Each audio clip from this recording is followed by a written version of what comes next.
Hello and welcome to Story X Story, the podcast by Maya Mada that dives deep into stories across pop culture, plus gives you advice on creating your own. It's episode 238, the final one of 2025, and I am your co host, Nigel.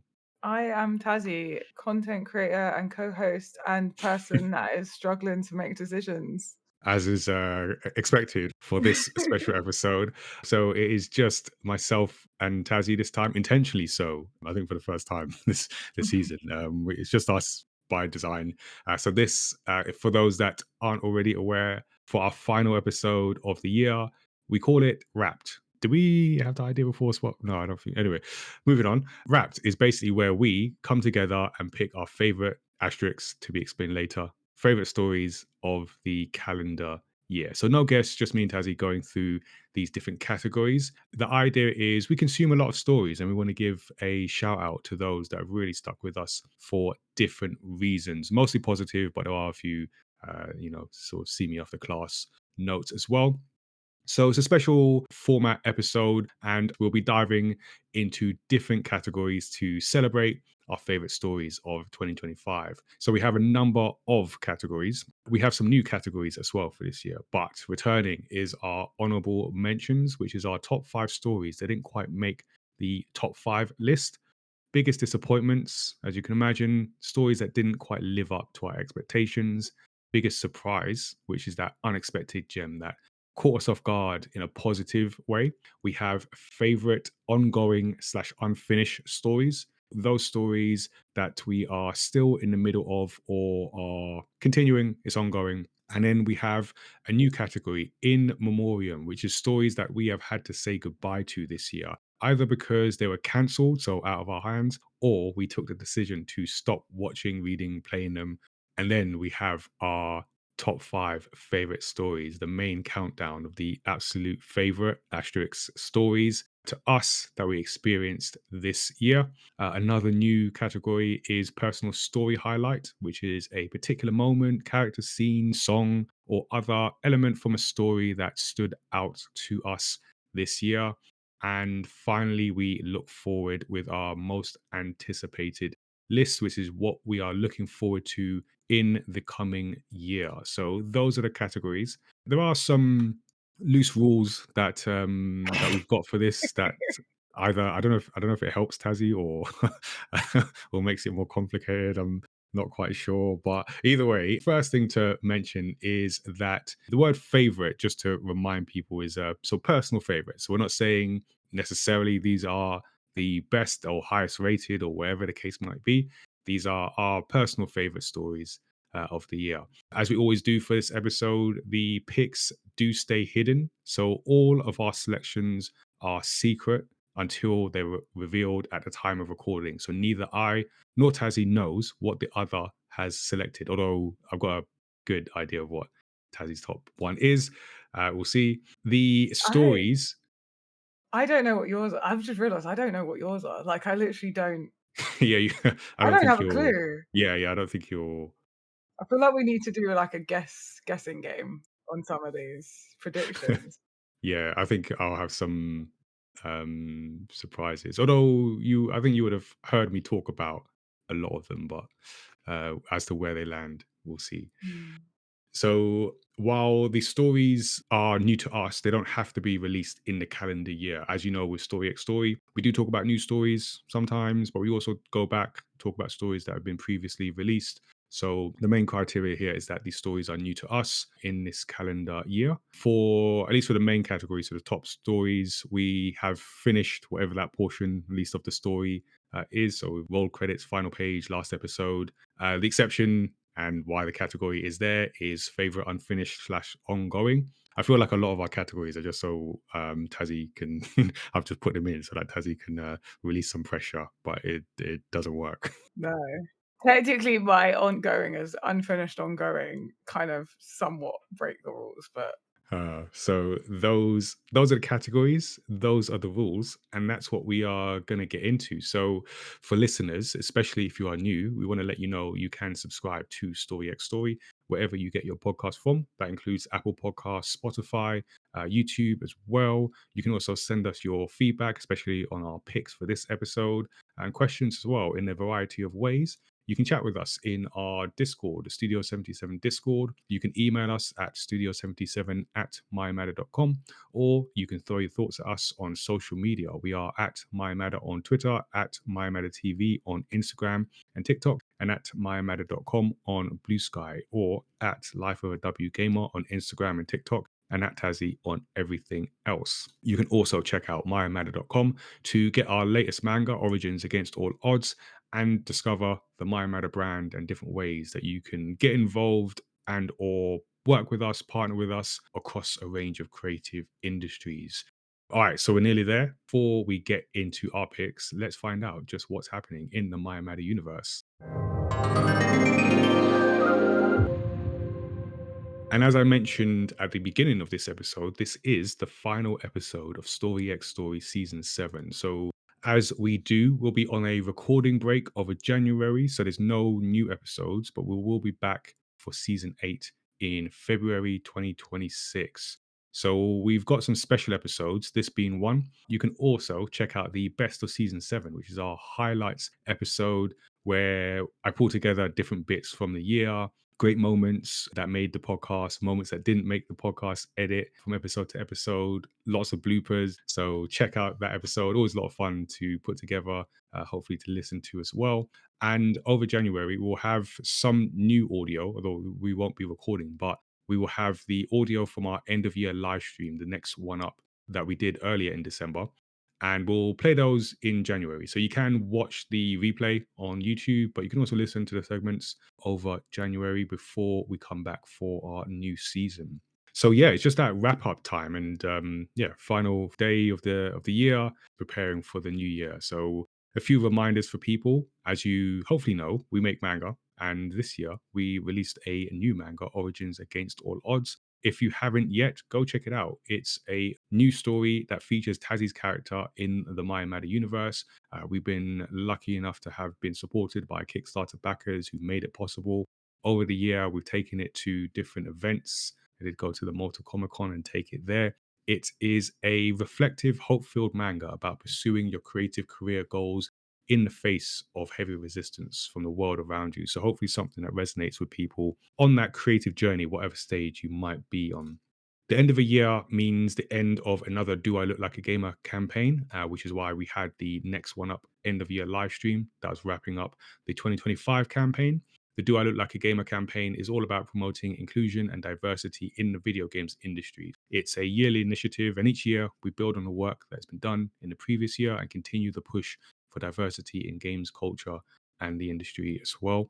So we're now looking out for people to take part in the next snapshot of 40 players and makers that we do to showcase representation where it does exist and use it as a way to inspire future generations of diverse talent. So you can get involved with that. Go to looklikeagamer.com.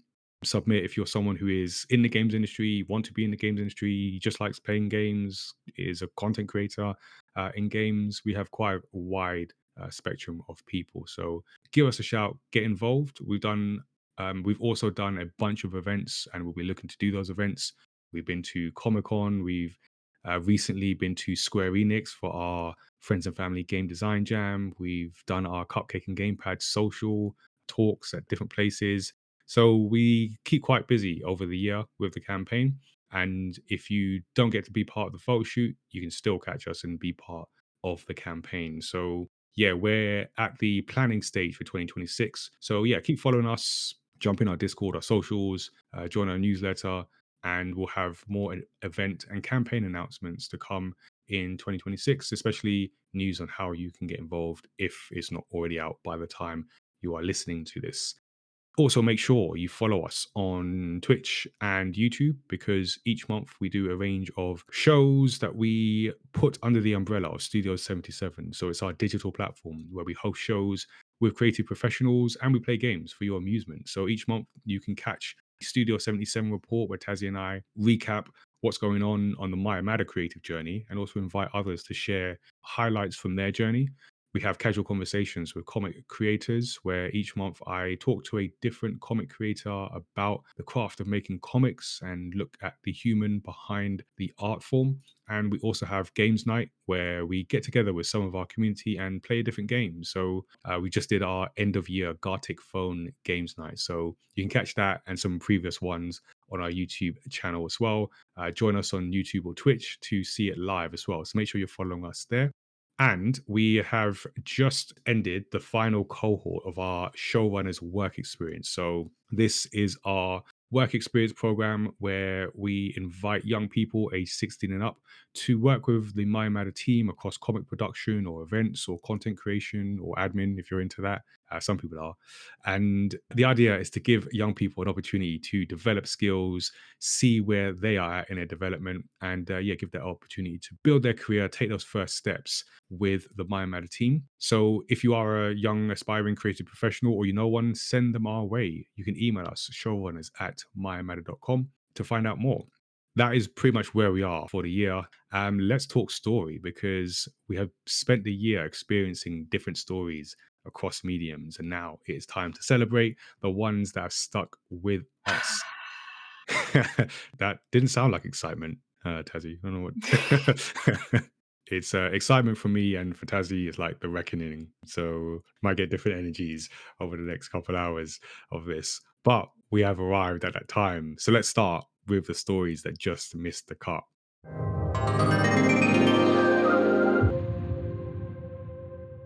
For our first category, honorable mentions, we are doing our pick of 5 stories that haven't quite made the top 5, but are still worthy of mention in the countdown. So we're going to alternate, starting with me, and the honorable mentions are in no particular order.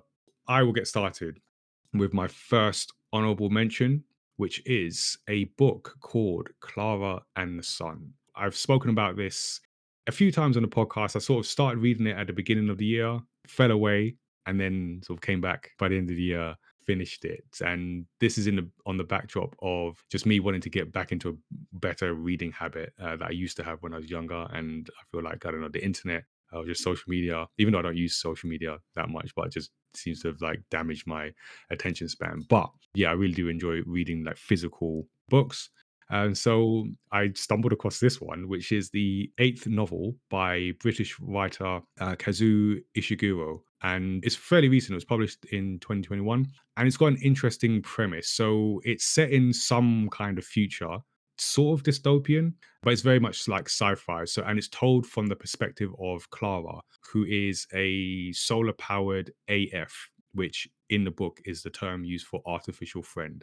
And she is bought by Josie, who is I don't know if it's said how old she is, but she's definitely in that early teen. So I feel maybe not quite child. But the idea is she's chosen her to be her companion. And Clara has to navigate the relationship with Josie in the context of what she's going through. It's a really good book, and it's written in a way that, so when I was younger, I'd read a lot of fantasy novels. So I'm used to a certain type of reading, fantasy or sci-fi, or so I'm used to that. It's a lot lighter and simpler. And I don't mean that in a disparaging way, because simple is hard to do. So the language is simple and the viewpoint is simple. And what's interesting about this book is that it doesn't over explain anything. There's not a lot of exposition. It's just you're really seeing the viewpoint from this. I was gonna say Android. Let's stick with AF. And while the idea is that they are very observant, intelligent in some ways, but new to the world. So there's certain things that the AF describes, that Clara describes, that you kind of know what they are, but because the way she's describing them is kind of basic. And yeah, so everything isn't always over explained. So you've got to do a lot of imagination and deciphering in some cases. But yeah, it's cool. So it talks about like, yeah, relationships and different types of love, and this artificial friend learning about the world. Yeah, it stuck with me. I only finished it actually recently as we record, but it stuck with me. And there's also, like I said, the 8th novel. So there's also a long list of books that I'm now going to dig into by the same author, because yeah, I really enjoyed what I read. I might have to add that one to my list. Yeah. So what is your first honorable mention? So my first, I'll stick to book as well. I'll do book here. So mine is Howl's Moving Castle, the book. Most people would have heard of the anime film adaptation, but it is actually inspired by a book. I actually didn't know that. Yeah. Do you know what I did for the longest time, and I kept forgetting, and then, yes, this year, I think someone brought it up and it reminded me, and I was like, "Oh, yeah," and because 'cause I've been on a reading kick, Libby is one that I use for audiobooks, which some libraries you can link to, and then you're basically getting audiobooks from your library, but, like, directly to your phone, and it's great. So, finally reading it. So this is in my honourable mentions. I felt like it can really go in my top 5 because Howl's Moving Castle is one of my favourite anime movies. So, I felt like putting it in my it was kinda like cheat code if it went in my top 5. It is the story does slightly differ from the film. There is a lot of changes in the film, but the film is so magical that we, like, forgive how many changes are in it. But the book is, like, even more magical and, like, so one of the thing I just realized what reminded me to read it was I saw a post on, like, Facebook, and basically my Facebook just recommends me lots of, like, anime and manga related stuff and book related stuff. But, the book is really good. I'm really looking forward to actually reading the other parts and, like, because at the end of Howl's Moving Castle, the movie, I'm always like, "I want more." And it's like, "Oh, wait, I've read the books. There is Yeah. more. There is 2 more." But yeah, like, the character development, like, Sophie's I'm trying to not spoil. I'm gonna assume people have watched Howl's Moving Castle or at least know enough to understand. Yeah, that's a good point. We should say that, I don't know, maybe some mild spoilers across this. We'll try and Yeah. keep it somewhat spoiler. So it's not completely spoiler free, but there might be some Yeah, mildish mild spoilers. spoilers. I won't drop any, like, massive lore, but yeah, no, that bit's hard, and, like, the Witch of the Waste story is, like, slightly different. There's some extra characters, like, we get to see more of her sisters, and, the main characters are very much still the same, and you still the message is still the same. It's about, the love between Hal and Sophie. But yeah, I definitely if you like Howl's Moving Castle, the film, definitely give the book a shot. And then you have 2 more, but I don't know what they're gonna be like, but, there's more story there. And there's some little tidbits that, like, about how, like, and there's so much more magic. There's so much more magic in the book. I didn't know that you could get more magic than Howl's Moving Castle film. Like, that is a magical, fantastical and the book is more. So Nice. All right. We've broken the ice. Is that a phrase? Is that a phrase? We've yeah, got sure. got the first ones out of the way. We're rolling on to the next honorable mention and back to me. So my next mention is a actually this is a new series called The Paper, which I've spoken about a couple times on the podcast. So for those that might have missed my mentions, The Paper and missed the series, The Paper is a mockumentary sitcom, so it's that style. It's particularly being made by Greg Daniels, who's the original creator of The Office, and it's kind of a continuation slash new story of it, but it's about this camera crew, so the same camera crew that followed the Dunder Mifflin Scranton branch that formed the basis of The Office, move on and they follow a historic but declining newspaper. And the idea is they're trying to resurrect themselves. So they bring in a new editor in chief. Some of the people working there, because they were doing these cheap online stories, turn themselves into volunteer reporters and this go get 'em attitude. But if you've seen The Office, you kind of get the premise. It's just like this mix, what do you call it? This eclectic, let's say, mix of people who are of varying abilities and interest in their jobs, that kind of situation. And it's funny. I think I mentioned it in the context of seeing some like reviews and opinions and some real, I feel, harsh comparisons to The Office, which is just up there like gold standard in mockumentary series, and a lot of ones that follow take from that. But it's like people comparing the height of The Office to like the first series of this one and being, I felt overly harsh because I think what I watched is a really good, solid, and funny series that is better than the first series of The Office. So it just made me excited for what I watched. but also excited for what's to come because I feel as the actors develop in their roles as these characters, it will get better. So it has been renewed for a second season as well. So looking forward to it. The main characters, there's like different relationship building, and there's a love story that's building throughout, and that's really like keeping everything together. It's really cool to watch. I think it's a very very promising start in a series that, yeah, I definitely want to see how it develops over time. And that's my next honorable mention. Okay, I feel like the order of mine, I'm just gonna do them whatever type you do. Well, I'll just match it until they match it. don't Yeah. until it doesn't work anymore. Okay, so I'm gonna go for a show. Again, this is one I have spoke about on the podcast, actually, the previous episode, which is Artful Dodger, Oh yeah, I which remember. is a show about the Artful Dodger from the well-known story Oliver Twist. And oh my god, this show does not miss a beat. It is drama, it is science, it is romance. The premise is light spoilers. The premise is Artful Dodger is now a doctor in the new colonies, the new British colony in Australia, and he has left his life of crime behind after escaping with the help of a Navy officer when he was like 15 or whatever, because the Navy officer thought his nifty fingers would be great for surgery. And so now he is a very, very skilled surgeon and valuable member of society until until Blast from the past. yeah, until a blast from the past. Another well-known character. This is the other thing I love. I love musical films, and I love Oliver Twist. I don't know how many times I've watched Oliver Twist. It was one of the films we had on video cassette that definitely got rewound physically a lot, you know what I mean? So we see Fagin appears back in the Artful Dodger's life and comes and shakes up the Artful Dodger's brilliant, lovely life that he's created for himself. There is a like taboo love interest. There is drama. You do see Oliver Twist in this, and boy, is it a twist! Really putting a twist in Oliver Twist.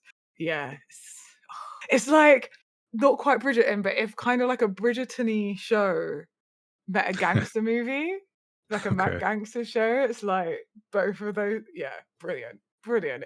Love it. Got a bit of everything. I highly recommend it. I don't want to get people's hopes up because it actually surprised me though. So Yeah. yeah, Okay. check it All out. It's right. So if alright. you, yeah, Check whatever. it out. Yeah, it's Yeah, getting done. it's Yeah, there. no biggie. It's there. All right, that's cool. I feel like got a strong start. So on to me next. So for my third honorable mention, it's actually a last minute because I was rearranging things and realized this was almost going to be left out. Like I actually can't have that because it's too good not to mention, and it is a game, Shinobi: Art of Vengeance, which I Okay. Did finished you just finish that? just like a week ago. I was very pleased. It was in consideration for my favorite story moment, just the, the act of me finishing this because that final boss was a challenge. So it's another new title. I've got like two back to back new stories in a row.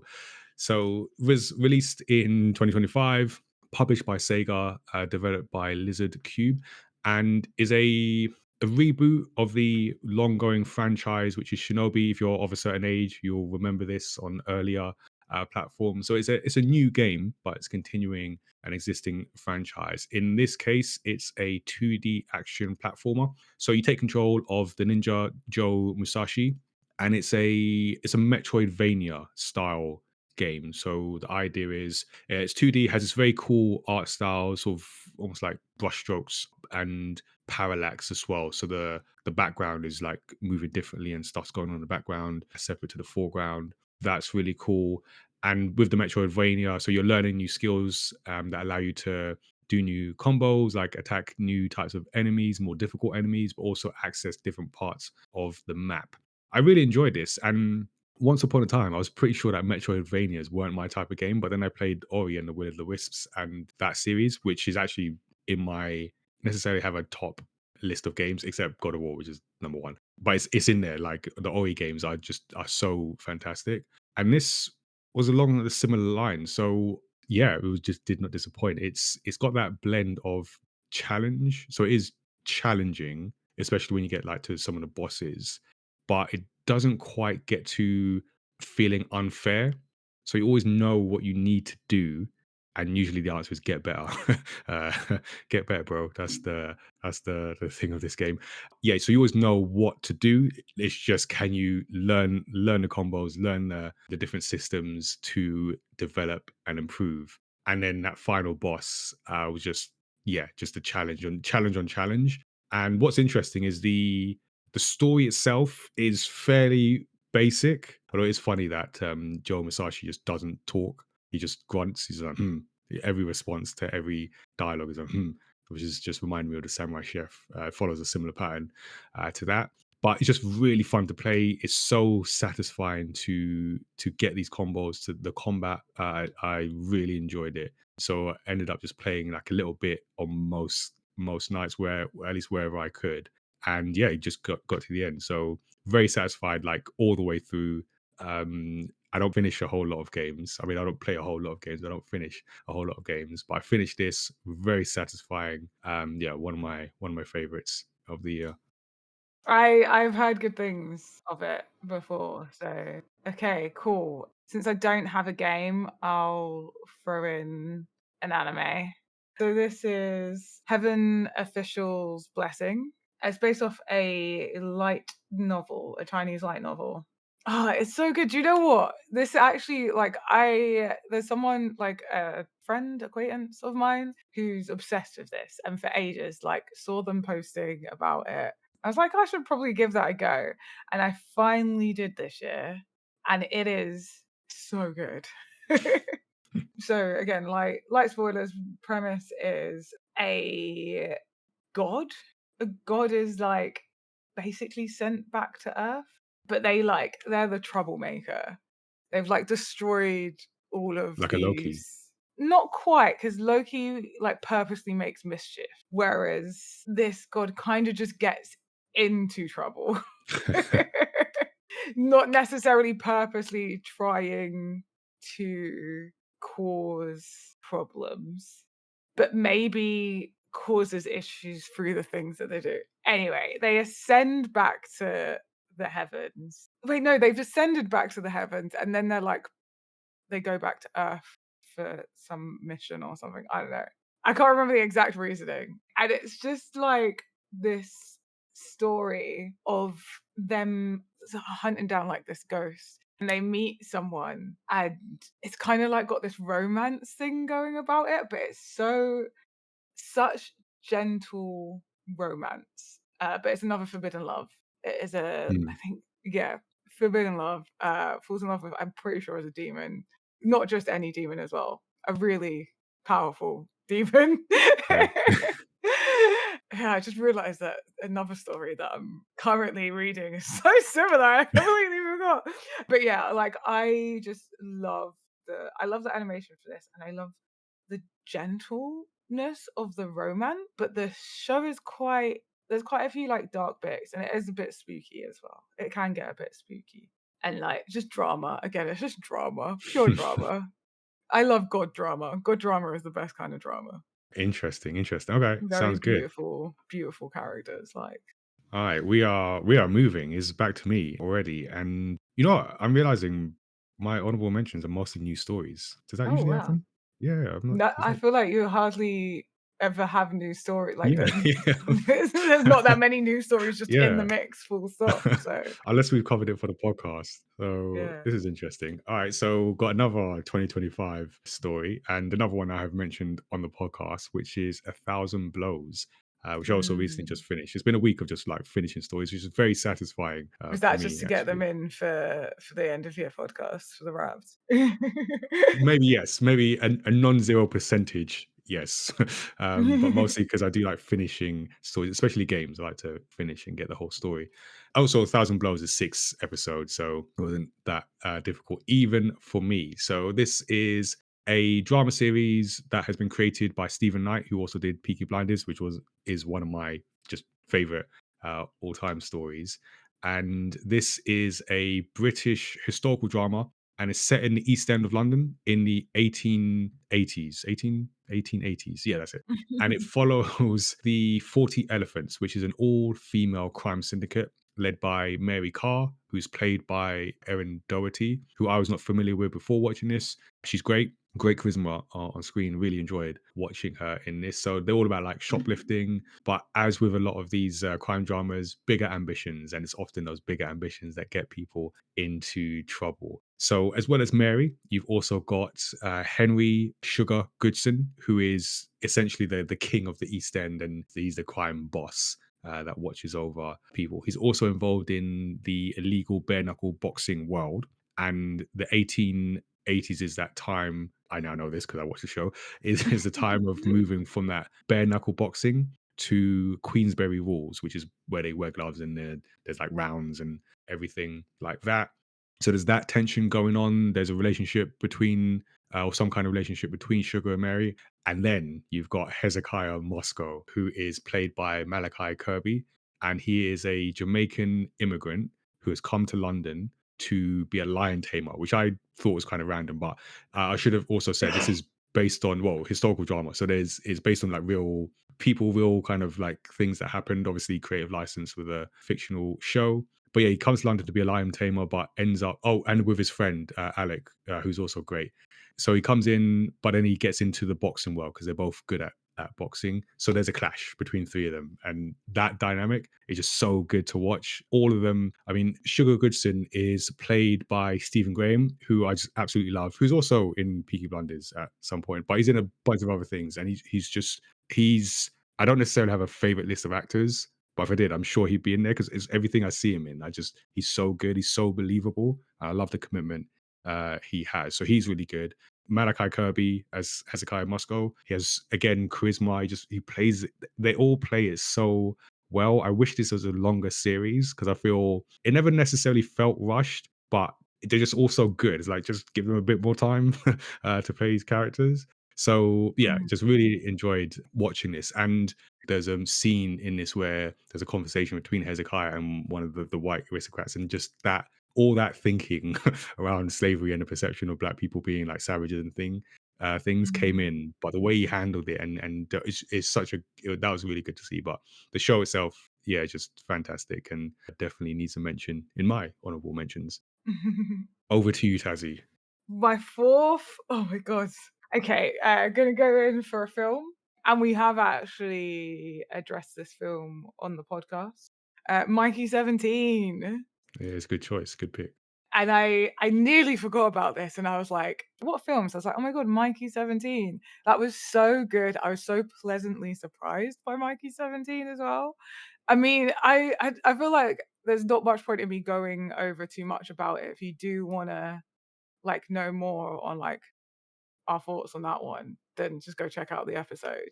Episode 229. Yeah. So, but yeah, great film. Mhm. I had to get it in here somewhere because I feel like it was really, really good. Like I really enjoyed that. Like the book is now on my read list, and I feel like that's one I would love to have like on physical media so I can revisit it.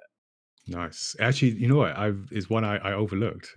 So I'm glad you've got it in there. This is one of those. I'm glad the other person picked it because actually slipped my memory. But no, it's really good. I'm glad that you picked that. Cool. Yeah, I was like your fifth one now, right? Last of the Yes. honorable mentions. Oh my god. So my last honorable mentions was actually spent some time in the top five, but then when I thought about it, it's like I went for the in my top five is a personal one that personally impacted me. So then I had to make a swap. But this is fantastic. And my final honorable mention is K-pop Demon Hunters, which I wanted to put in my top five, but for reasons we'll get to, I just missed out.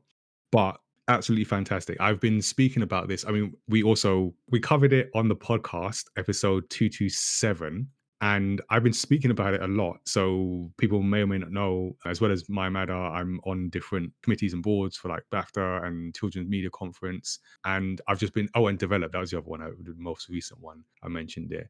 And just as an example of a great story that has managed to transcend storytelling into fandom and existing fans, so people who are into K-pop, I imagine love this. But new fans, I mean, we were recently at, well, it was a while ago now, but the Festival of the Girl, and you'll remember this, Tazzy, where at the end of the day they played Golden, and Mm, you see all the girls just dancing.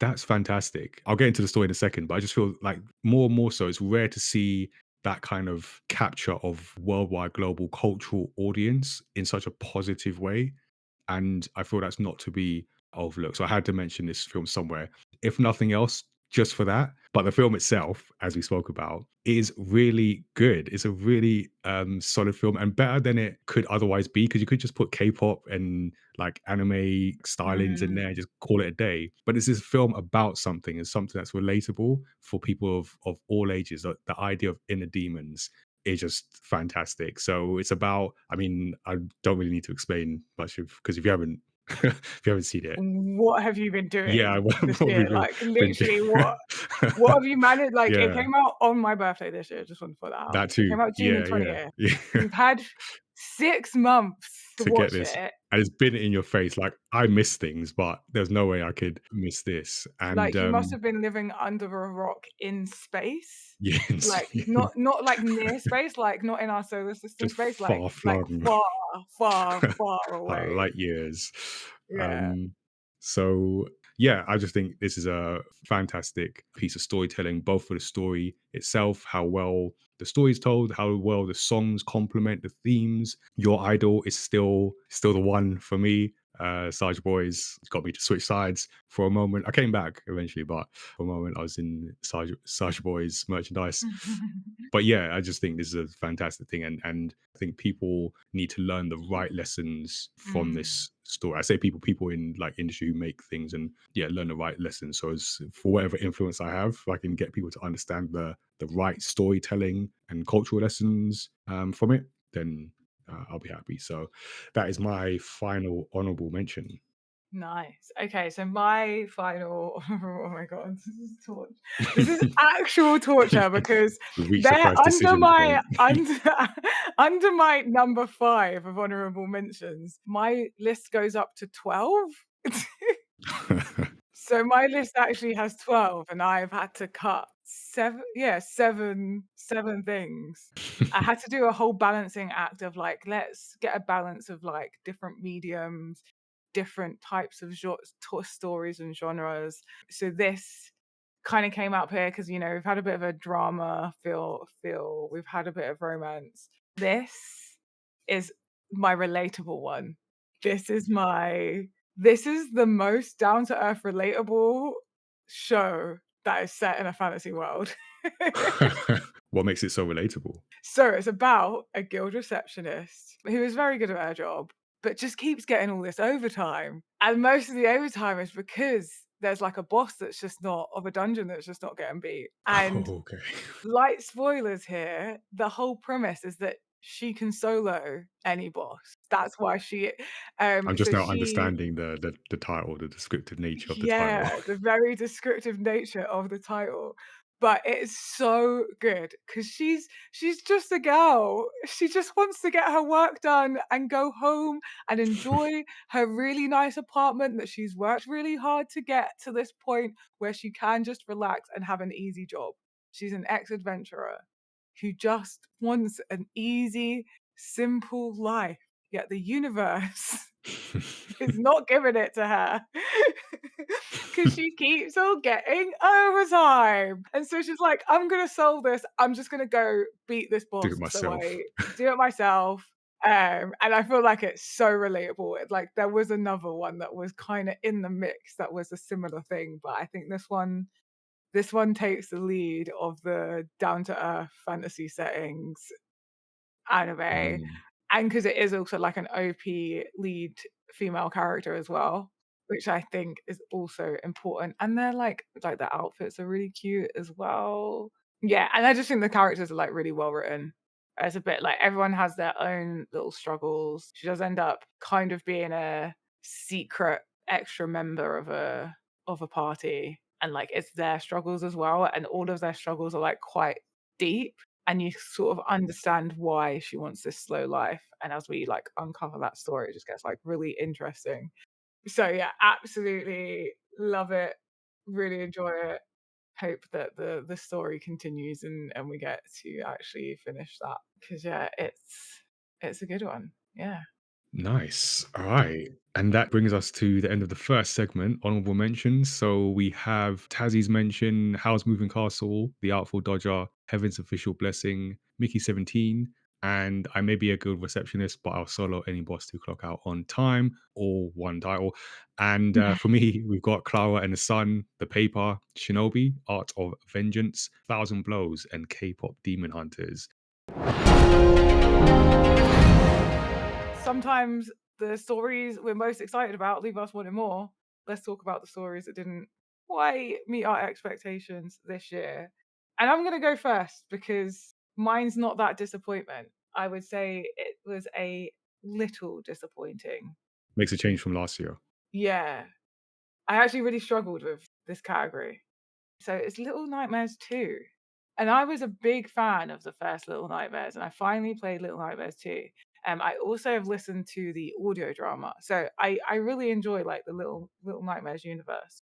Because in the first one, I was impressed by the silent storytelling. Mm. It was spooky. It absolutely frightened the life out of me.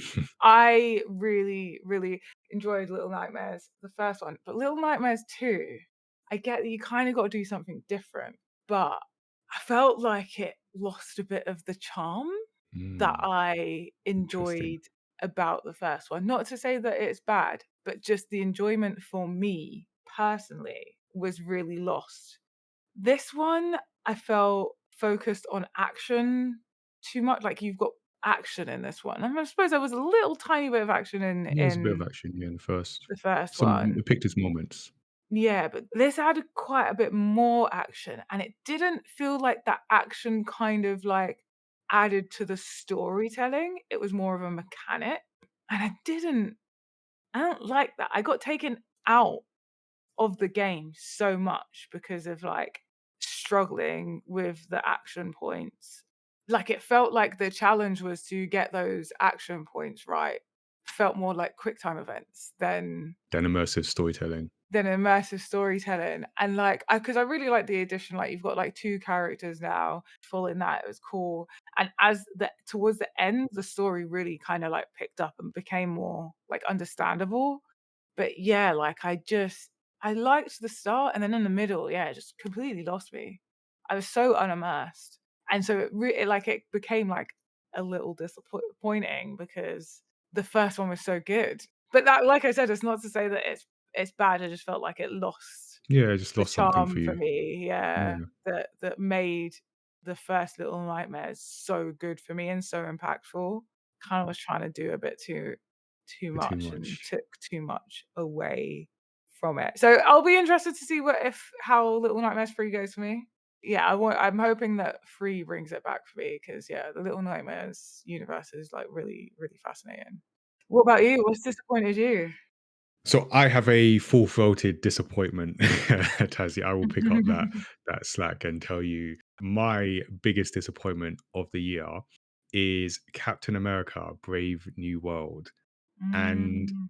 it was an easy choice for me. Now, we're not talking Borderlands level necessarily. Ooh, I mean, it's not a good film. It is not a good film. But I think for me personally, I had some expectations. I was looking forward to it. We've had 3 Captain America films, and Sam Wilson, played by Anthony Mackie, was taking over the mantle of Captain America. Obviously, there's a whole meta commentary of going from white Captain America to black Captain America. There is that context. So we know that sometimes if you're other, you have to be excellent just to avoid that criticism. And this was so far from excellent. It was really disappointing. And yeah, I just trying to tap into why. There's a couple key reasons why I feel this was disappointing. So actually, maybe a few, but I'll rattle through them. So yeah, Sam Wilson taking over, and the whole idea is he's investigating this conspiracy theory involving the US President Thaddeus Ross, who is played by Harrison Ford, taking over from William Hurt, who was previously president in this context because he actually died in 2022.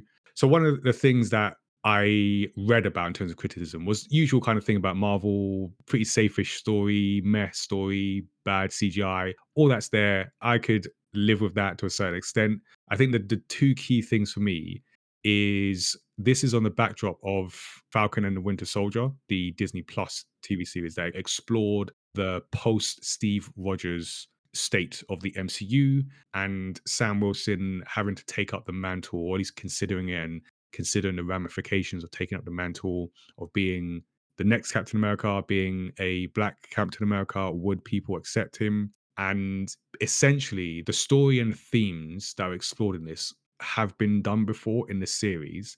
I would say better. I don't think it was the best rated show, but I enjoyed watching it. So I feel like part of the narrative that this film is trying to tell has been told already. So then there's nothing necessarily new for me that has been told, except the addition of Red Hulk and all that, which didn't really take to me. There are some issues around sort of mild spoilers, but the whole thing in this film is he doesn't take the super serum that made Steve Rogers like Steve Rogers with abs and pecs and all that, and that's interesting. But then in the film, he's like he's facing up against the Hulk, so he's struggling to beat some enemies, but then he's taking blows from the Hulk with his shield. It's like doesn't make sense. It breaks the immersion. And then maybe the gravest sin of this. Now, I will say I'm all for shared universe, and I on balance I like what Marvel are doing.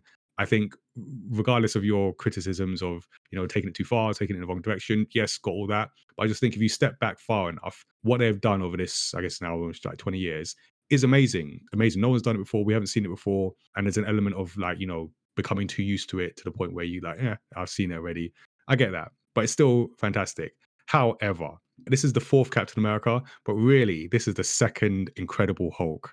And that is a problem because there are like the villain in this, there are story beats that require you to remember, let alone care about what happened in the first Incredible Hulk with Ed Norton as the And Incredible that's so Hulk. long That's ago. 17 years ago, Tazzy. There are 17 years. I did the maths. It's 17 years.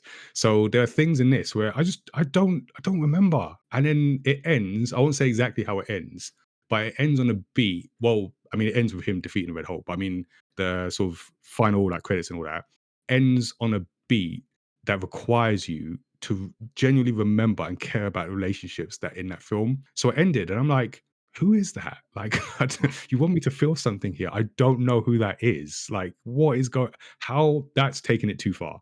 That is taking it too far. People are not going to remember 17 years ago. You cannot do that, Disney, Marvel. Cannot do that. So yeah, the whole thing just fell flat for me. I was very disappointed in what I saw for those reasons, and that's why it was easy pick for my biggest disappointment of the year. I'm disappointed for you. I've not even watched it and I'm disappointed. Okay. Right. Well, moving on from things that we thought we were excited about and then just didn't hit, we're gonna go to the opposite. So we're gonna talk about the gems that caught us completely off guard. And Nigel, I'll let you go first this one, yeah. Cool. All right, it's probably for the best because I really felt that disappointment with with We Captain need to America. lift So you up, yeah, yeah. yeah. All right, so my biggest surprise story, and this is a real, like a genuine, pleasant surprise, and particularly in the context of criticisms of Pixar as well. I felt like they hit something with this, which is the series Win or Lose.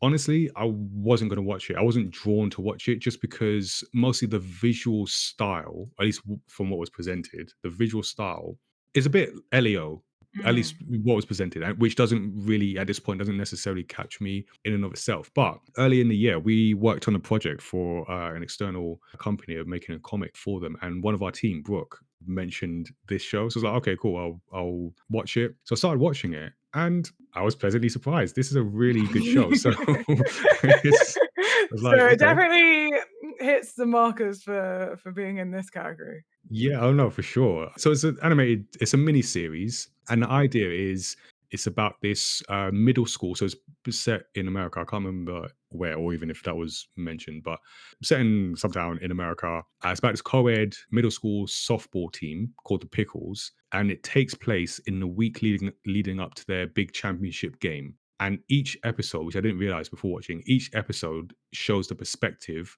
of a different team member, and that is such a good vehicle for empathy, because what it does, so actually first I'll address the visual style. So the visual style, yes, is pretty consistent, but what it does is it uses visuals in different ways and different style of visuals to capture different moments and different emotions.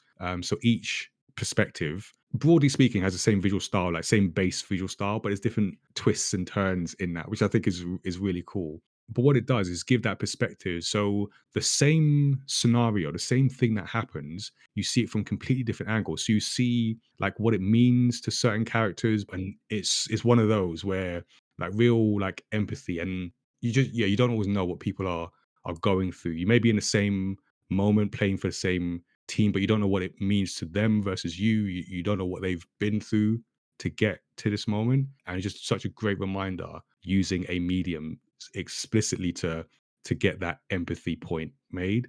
And this is Yeah, an example.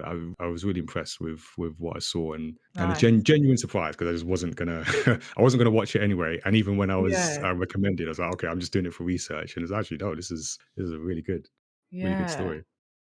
Okay, cool. Yeah.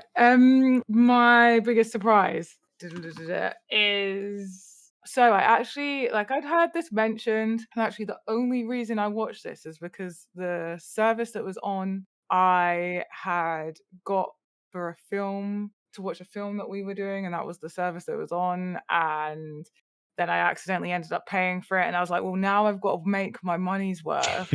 And so I started this series because of that. Yeah, so it's Tulsa King. I didn't actually plan on watching this. I was just like, I have the subscription. Halo's disappointing, even though I did give it a good run. And people have mentioned Tulsa King before. That's on here. Let me give it a shot. Why not? I need Mm. to feel like I need to watch stuff to make up for the money that I'm spending by forgetting to cancel. And oh boy. And as well, the other thing is I'm not really in like I really struggle with those kinda like gangstery Oh, that's me. That's shows. Yeah, gangster mob type shows, not into. And this is welcome, this welcome, is Tazzy. gold. This is top tier TV. And so I was shocked. So the premise is it's based around the mafia. So one of the mafia members gets sent to Tulsa, just a quiet town, just not a very suburban, uninteresting town, or so we think. And so he gets exiled, and they make it out like this is an opportunity, and he's getting exiled after he's been in prison. He's taken the hit for this mafia family. And his like reward for that is to get exiled. He is not a happy man. He is not a happy man at all. His whole life got like he's been in prison for years. It's like 15 years or something like that. No, wait, sorry, 25 years of prison.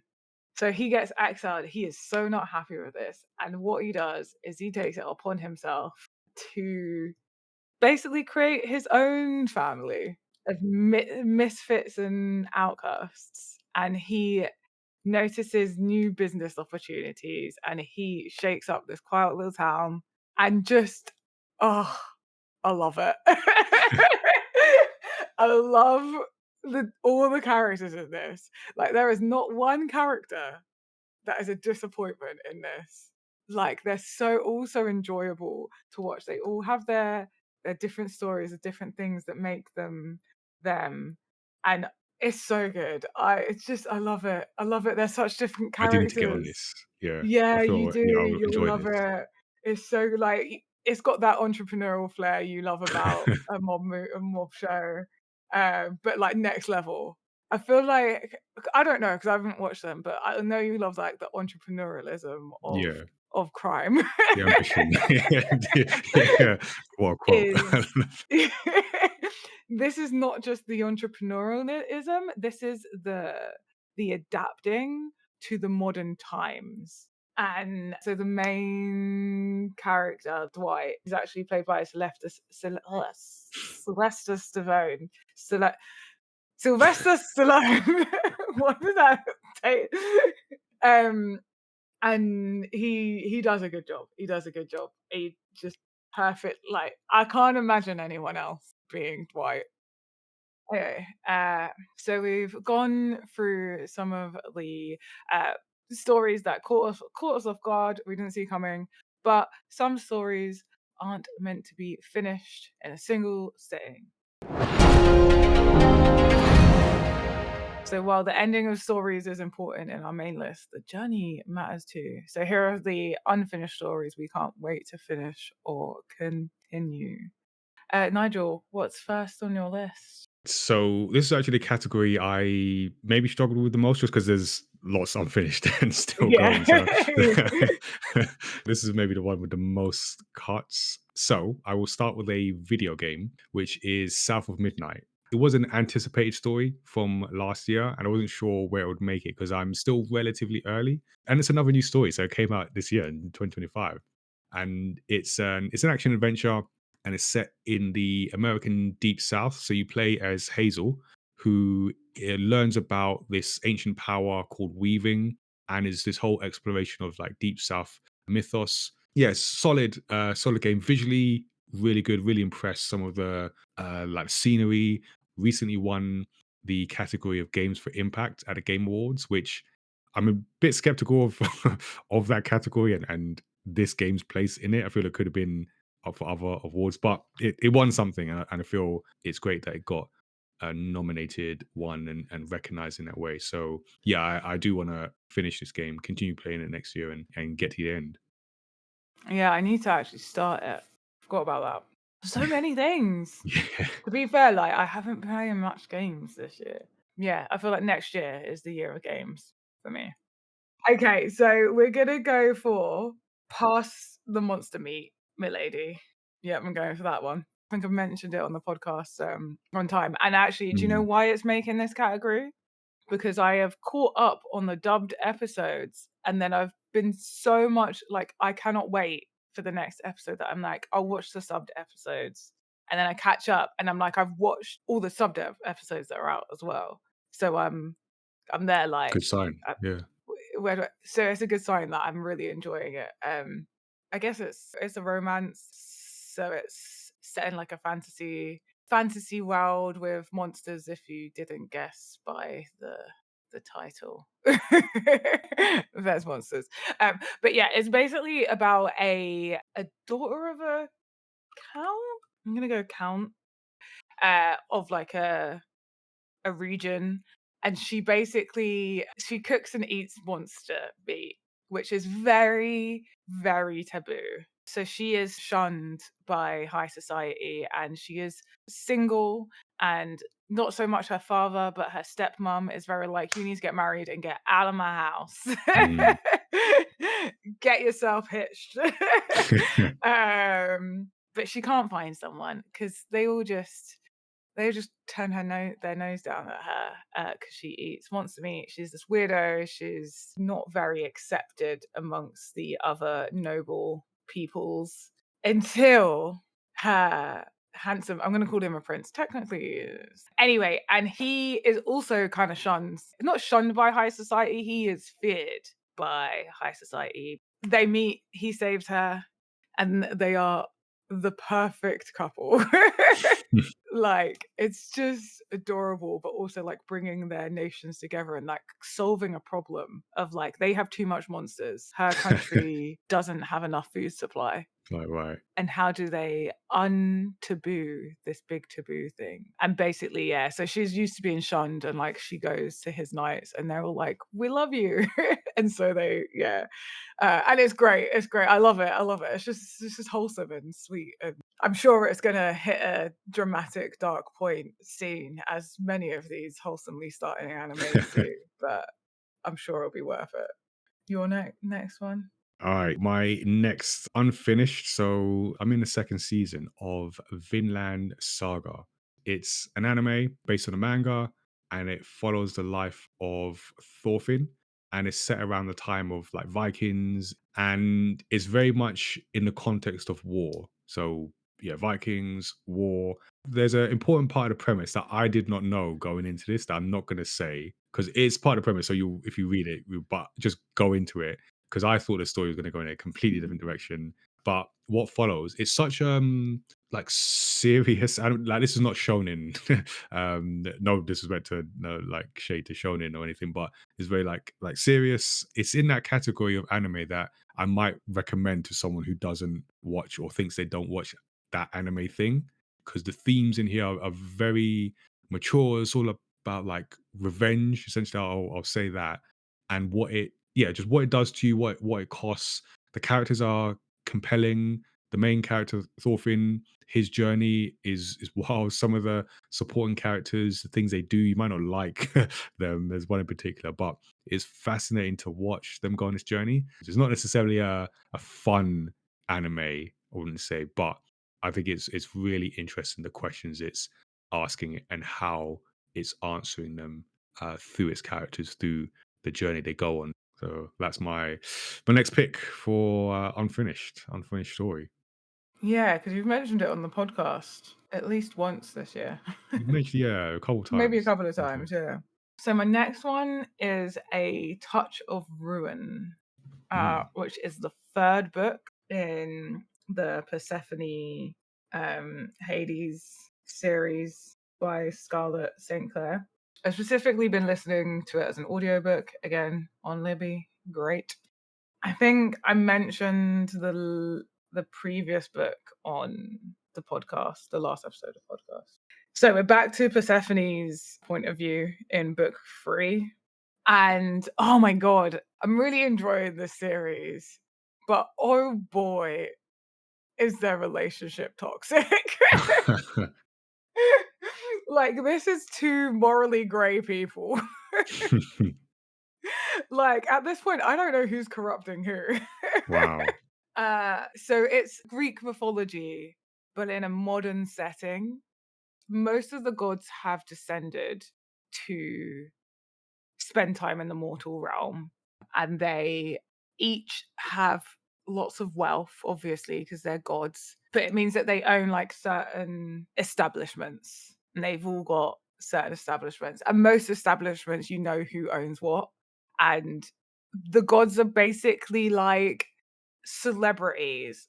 But yeah, I think it's mainly the modernness with the Greek mythology, like they are living in a modern world and how the rules of each god's power kind of works. And like Hades is this tortured soul of like been alone for millennia and doesn't know how to open up. And Persephone is a sheltered soul who doesn't understand a lot and is naive and headstrong and just makes loads of they both just make loads of stupid mistakes. And I am gritting my teeth. I'm like, oh, why? Okay, this is gonna, yeah, jealous, envious, yeah, drama, lots of drama, yeah. But it's like Greek mythology modernized and reality TV of the TV gods mixed in there. In in there. there, yeah. So yeah, have you your third one? Yep, got my third. So my third one is another anime, a bit more on the fun side. So although there are some layers coming through that, some darker things at play, but it is Fire Force for my final ongoing Mm. unfinished. This, like I say, is an anime that is about this. All at least it starts off particularly about this kid, Shinra Kusakabe, and he wants to join this group of firefighters. And this is in a world where firefighters means the world where people can die by becoming infernals, which are like on the scale of demon type creatures.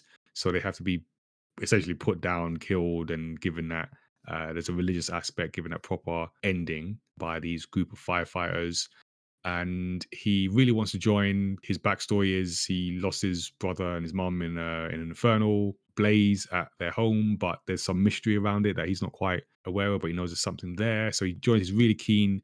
He's a pyrokinetic, so he's got powers. He's got fire powers, and there's different level of fire powers. So he joins the team. You meet the other characters. Yeah, there's an interesting mix of people. But then what starts to happen is the some of the mystery becomes unfold. The mystery around his particular, like his mother's death, his brother's place in this, and the wider aspect of infernals and what it means. And there's different factions. There's history behind it. It opens up the cultural aspects of there's different companies. So there's this fire force. They're in company 8, and there's other companies, and then there's other locations. It's given me Full Metal Alchemist Brotherhood, not necessarily because Full Metal Alchemist is Yes. like one of the best, arguably the best anime, but in terms of like where it starts off with one thing and it just adds layers of depth to it. And it's like, oh, Yeah. okay. I'm interested in this. So I'm still on season 1, so I haven't finished the first season. But yeah, Oh. I can there's stuff I want to say, but there's some new people being introduced. But yeah, I'm quite intrigued by this. I like the way it's going. So it could be it could have been a surprise because it definitely wasn't what I was expecting. But yeah, enjoying it. You have got a treat to come. I think you can quote me on I said the exact same thing about it way back when I started watching season 1. Mm, Season 1 or season 2, I compared it to Full Metal Alchemist. okay.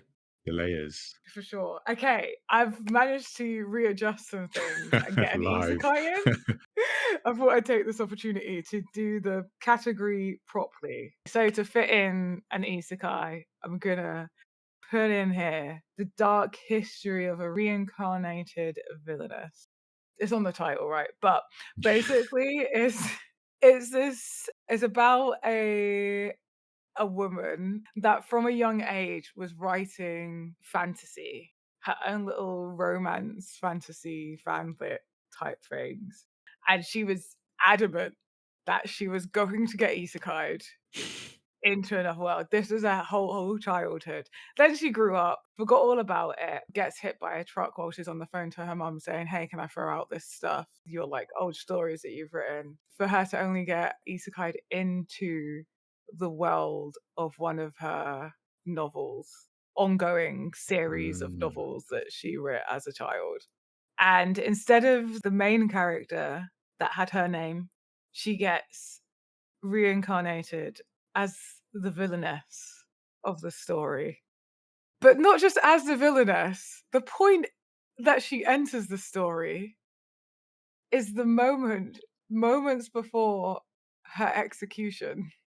But her whole thing is like, "I need to not get killed." So all of her decisions are like, "I'm avoiding death. I'm not getting killed again. I've just died in another life. I'm not doing it again." But, like, the plot points still happen. So mm, every time she thinks she's safe, the new plot point comes in and, like and yeah, a new character that's, like, automatically suspicious of her enters. Yeah, it's a lot of fun. It's mm. hilarious. Is that all of, Yeah, that's it. that That's ends all that of our category? ongoing. Yeah.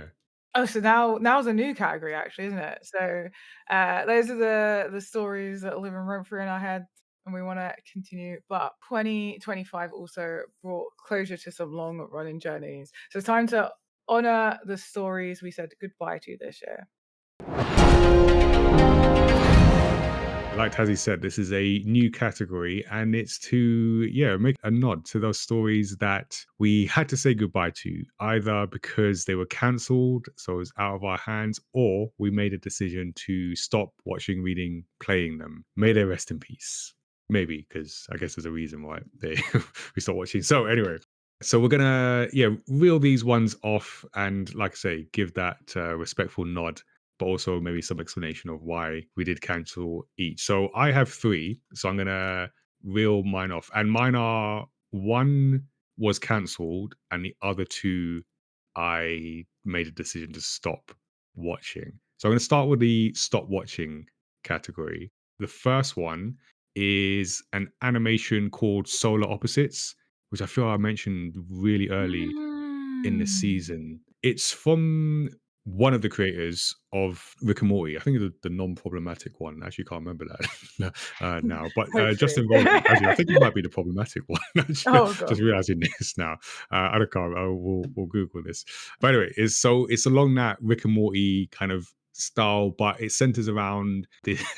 It's a funny premise. It's these aliens. They Mm. crash land, and they, at least to the point I got to, they never quite made it back out to their planet, and they're forced to stay, and they make a life. So they're two male aliens, but they've got this, I don't know, cohabitation thing going on, which is funny. They've got this little, I don't know what they call it, but I'm gonna say pet. That's not the word, but this thing that's supposed to grow and help them take over the Earth. And the idea, oh, the replicants. That's it. So the idea, they're sent out. It's two adults and they're replicant. They want to colonize Earth, but just stuff happens. And it was really funny actually. I was enjoying it. It was kind of light. It was cool. Like I said, that Rick and Morty vibe. The two characters were funny. The scenarios they found themselves were funny. There's also a B story that developed into like a, so the main story, there's not necessarily, other than the overarching premise, one episode to another could be like just different scenarios. But then there's this B story that was developing that was actually an ongoing thing.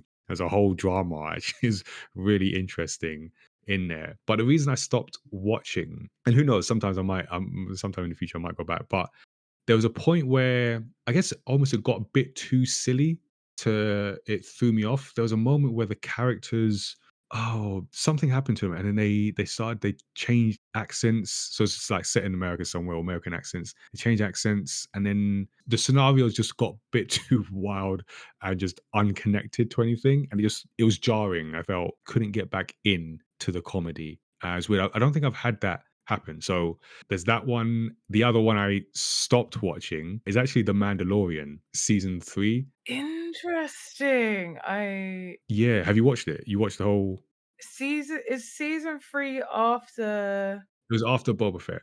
it was after okay, no, so I haven't watched season 3 yet. Alright. So yeah, season 3, I mean, I love the first 2 seasons, and I can't put my finger on this, but I think I watched 2 episodes, and it was just, yeah, I genuinely can't put my finger. It just lost whatever it had for me. It lost, and I think for maybe the best way I could describe it is it felt like season 1 and 2 completed the journey, and there was no reason in my mind. There's no reason to continue. But at that point, obviously, it's very popular and Grogu and everything. But there's no narrative reason for them to continue. I just felt, I don't know. It's not even that I don't know if it's bad. I don't know what the response is like online to other people. But for me, just like, yeah, I'm done. Actually, there's no, I'm not. It just wasn't grabbing me the way like the first, particularly the first season, grabbed me. So yeah, I just just God. stopped. Yeah, I Don't know it's gonna be say disappointing. that. To, yeah, I'm scared now, I'm scared to watch it. so I mean, I might come back. I know there's a film coming as well. So yeah, so I just stopped stopped watching. And then my final one is one that was taken out of my hands. I was really disappointed at this. Oh. It's a show called The Brother's Son. It was on Netflix, so I guess yeah, no Yeah, surprise. so I Cancelled after the suppose. first season, but yeah, but it was good. I don't know what is it. So it's a comedy drama, and it stars Michelle Yeoh of I mean many things, but everything everywhere all at once. And it's about a regular kid living with his mum, so Charles' son, and they are or at least he's introduced to his brother, who is in the world of, is it Taipei's most renowned gangsters.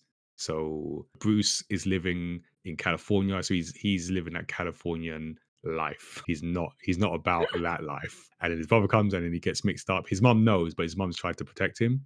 And yeah, the worlds crash essentially. And just seeing the development of the two brothers, one's disappointed in what the others become, or rather not become. His mom's trying to keep the peace, but balance things, and it's just so interesting to see. I really enjoyed this show, just seeing the brother Charles, the older brother Charles, the younger brother. The fight scenes were really good, just like kinetic and tactile. Yeah, just good show, and they cancelled it, and I'm just disappointed. I could have watched more of that. Yeah, really sad. But those are the three that I'm lighting a candle Well, particularly Boris Son, the other two. But yeah, those are my In Memoriam picks. Okay. This one was hard of me to think of them. I think I'm lucky enough that I don't think anything I've been watching like has got cancelled. Both of mine are things that I've just stopped. And so I'm gonna start with the worst one, which is an anime called Dance with Devils, which is a musical anime. And that's all I saw about it. It was just on a rec on Crunchyroll. I clicked it. I was like, I like songs. And I survived 6 minutes of it Oh damn! before I was like, I absolutely cannot continue to watch this. There is no payoff that is worth going through what is happening right now. Why? Like, I just it didn't feel like it fit the description. So I went and I read, like, what is it?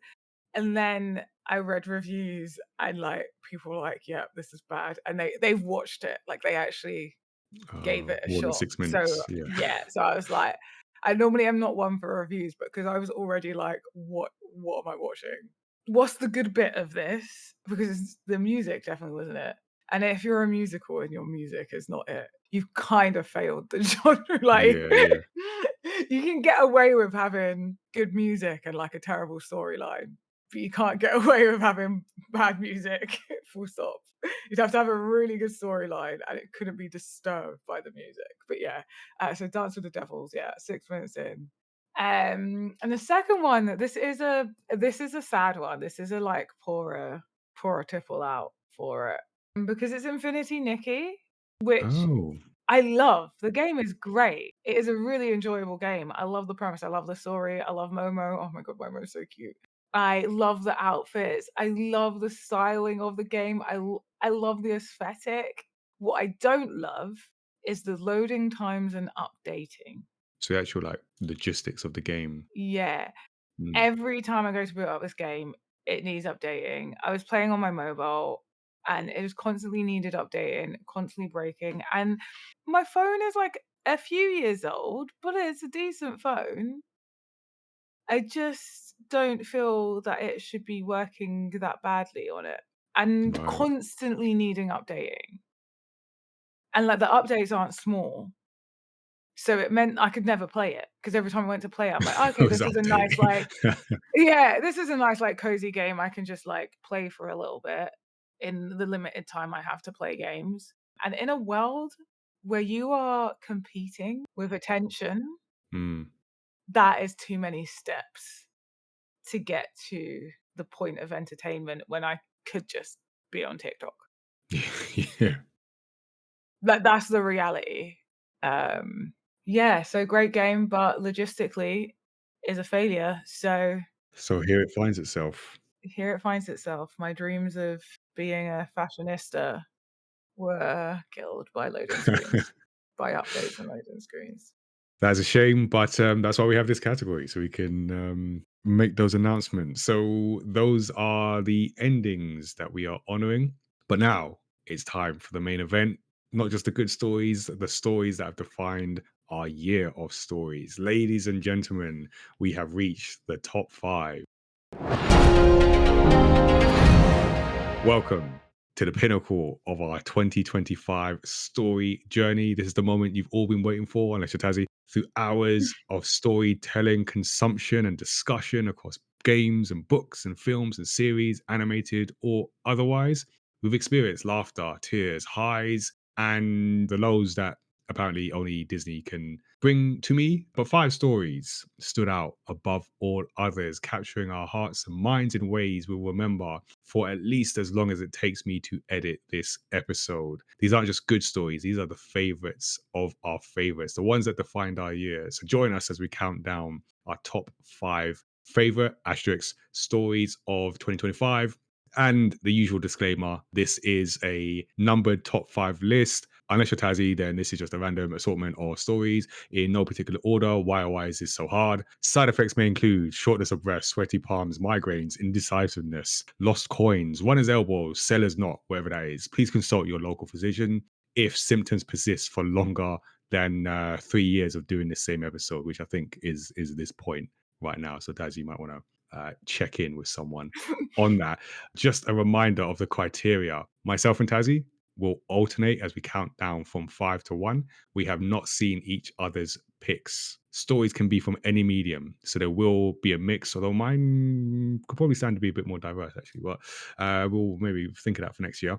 The stories don't have to be newly released this year; just has to be new to whoever's making the picks this calendar year. And you can let us know if you agree or not with our email. I mean, how can you disagree? It's our favorite. So let us know what you think. You can email us, social media, jump in our Discord. So, Tazzy, how are you feeling? Upset. But Okay, I'm then we're doing the upset right because there's thing. one show that I had to cut because I've remembered something that cannot not go in here, and I'd already done my honourable mentions, so it has to go, and it's a contained thing. It's like got a start and a finish, and that is it. So it will never be able to be in a wrapped episode ever unless we create a new category for it to slot into. But other than that, you know what? I I am getting better at this Okay, with each year. look at that. You make someone do something over and over again. What's that? Stockholm syndrome? I feel what Yeah. it's. I like this. Yeah, I feel quite confident that my picks are the right picks. Yeah, I feel like they're very quite deserving of being in this category, and I know at least one of them will not surprise you. Okay, so here we go. Do I have a drum roll effect? I can't remember. I don't know. You'll find out when you listen to this. But let's go with our number 5 pick. You'll remember I had to make a bit of an adjustment in my honorable mention and number 5. So this is the swap. This was in my honorable mention, but when I thought about it, just the personal impact on me, I had to put it in the 5th position. So my number 5 pick, favorite stories of 2025. Another new story actually is A Real Pain, a film by Jesse Eisenberg. And this is a story about two mismatched cousins who reunite because their grandmother died, and they go on this Jewish heritage tour through Poland, essentially a Holocaust tour in honor of their grandmother. But along that process, old tensions surface because they're very much different characters, different stages of life. So you get some of their relationships, some of the backstory of their family history. I mentioned it like I must have been in like the first episode of the season. It's such an impressive story. So it's Jesse Eisenberg has written and directed, and I remember watching this and just thinking Kieran Culkin is going to get an Oscar for supporting actor, and he did. He won Oscars. It's such a good performance. So the reason why this is in my 5, I feel I've never been so seen in a film as I have in this. And yeah, I won't go too much detail on that, but just great film and just the character journey of these two. And again, just feeling so seen and not always necessarily in good ways as well, but so seen in this. That's why it gets to my number 5 pick. Yeah. Okay, I'll have to give that a shot. Yeah, that's my number 5. Over to you, Tazzy. Give us your 5th pick in your top 5 stories. Okay, so do you know what? I'll start with one because it's already been mentioned. And I would be surprised if you can't guess what this is. Are we talking K-pop Demon Hunters? Indeed, we're talking K-pop Demon Hey. Hunters. There's no way that it's number 5 in my list. Well, I don't know, they're all the same position, really. They're so close, it's so close. It could have gone an either way. This could easily swap with personal story highlights just because, like, the songs. We done an episode on it, Nigel spoke about it, that I still Great haven't story. played this song on repeat. Great story, exactly. It's great storytelling and great music. Like, it really does hit all of the check boxes. It's getting 4 or 5s if we're doing an out of 5 stars. I can't think of any part of this that would get like a low star rating if you were to like individually point a bit out of it. Because like you So said, well like, made. yeah, it's a great story. The music's amazing. And they could have just done the music and the style, and it still would have done really good. Because it just hits that kind of like marketable, popular beat. But they didn't. They actually made a really good story that's relatable to different people. It's something that everyone can find something to connect with from. You know, we've got the different characters and their different stories, and everyone's got someone they can kind of be like, "I see myself in them," even if it's just the fans. Like, there's something in it that can connect to anyone to everyone, like, there's a bit of something in it for everyone, and they've released the soundtrack, you can buy the physical soundtrack. I need this on DVD. You've Mm. already hit the numbers. Yeah, for sure. You've already greenlit 2 more films. Give me the physical media. You heard her. You heard her, Netflix. Otherwise, I will riot. Okay. There's a threat. Cool. All right, we got the fifth pick. So we are now going to move on to the fourth pick. Back to me. And my number four is actually one I feel Tazzy mentioned, not because it was a pick, because it wasn't a pick. And it's her. Oh, okay. Yeah. I'm quite So surprised. you know what? So it's interesting because we did this on a podcast. We talked about it, episode 213, and I think the two reasons. I think one, I think it's such a good, just well made, solid film. It feels. Or when I was watching it, it felt like Whiplash, not because it was the same type of story, completely different story, but just the complete efficiency and the high level of the craft of it. I really Mm, respect in this. And then the story itself about a man played by Joaquin Phoenix who develops a relationship with an AI. I just feel that I mean, this is a film that's out in 2013 and even more relevant today.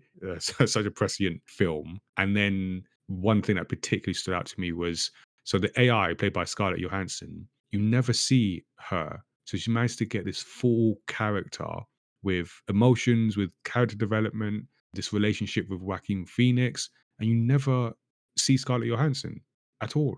And mm, like Johansson isn't. I mean, even then, she's not like she's some nobody. That she's a star. If she wanted, I'm sure she can put in a contract like I must be seen in yeah, one scene. like, even as like a Icon, like a avatar or yeah, an something. icon, or I was thinking like, Cortana. Cortana. Yeah, yeah, yeah. Like, that kinda Yeah, vibe. but then the fact that she wasn't just it changed the dynamic. Like I'm sure there are other films like that, but I just can't. One doesn't come to mind where at least at that level of quality, and it Mm, really it meant something to the. It would have been different if it had been like a Cortana thing. You see her, it really meant something that you didn't see her, and it's like it was through his phone or his computer.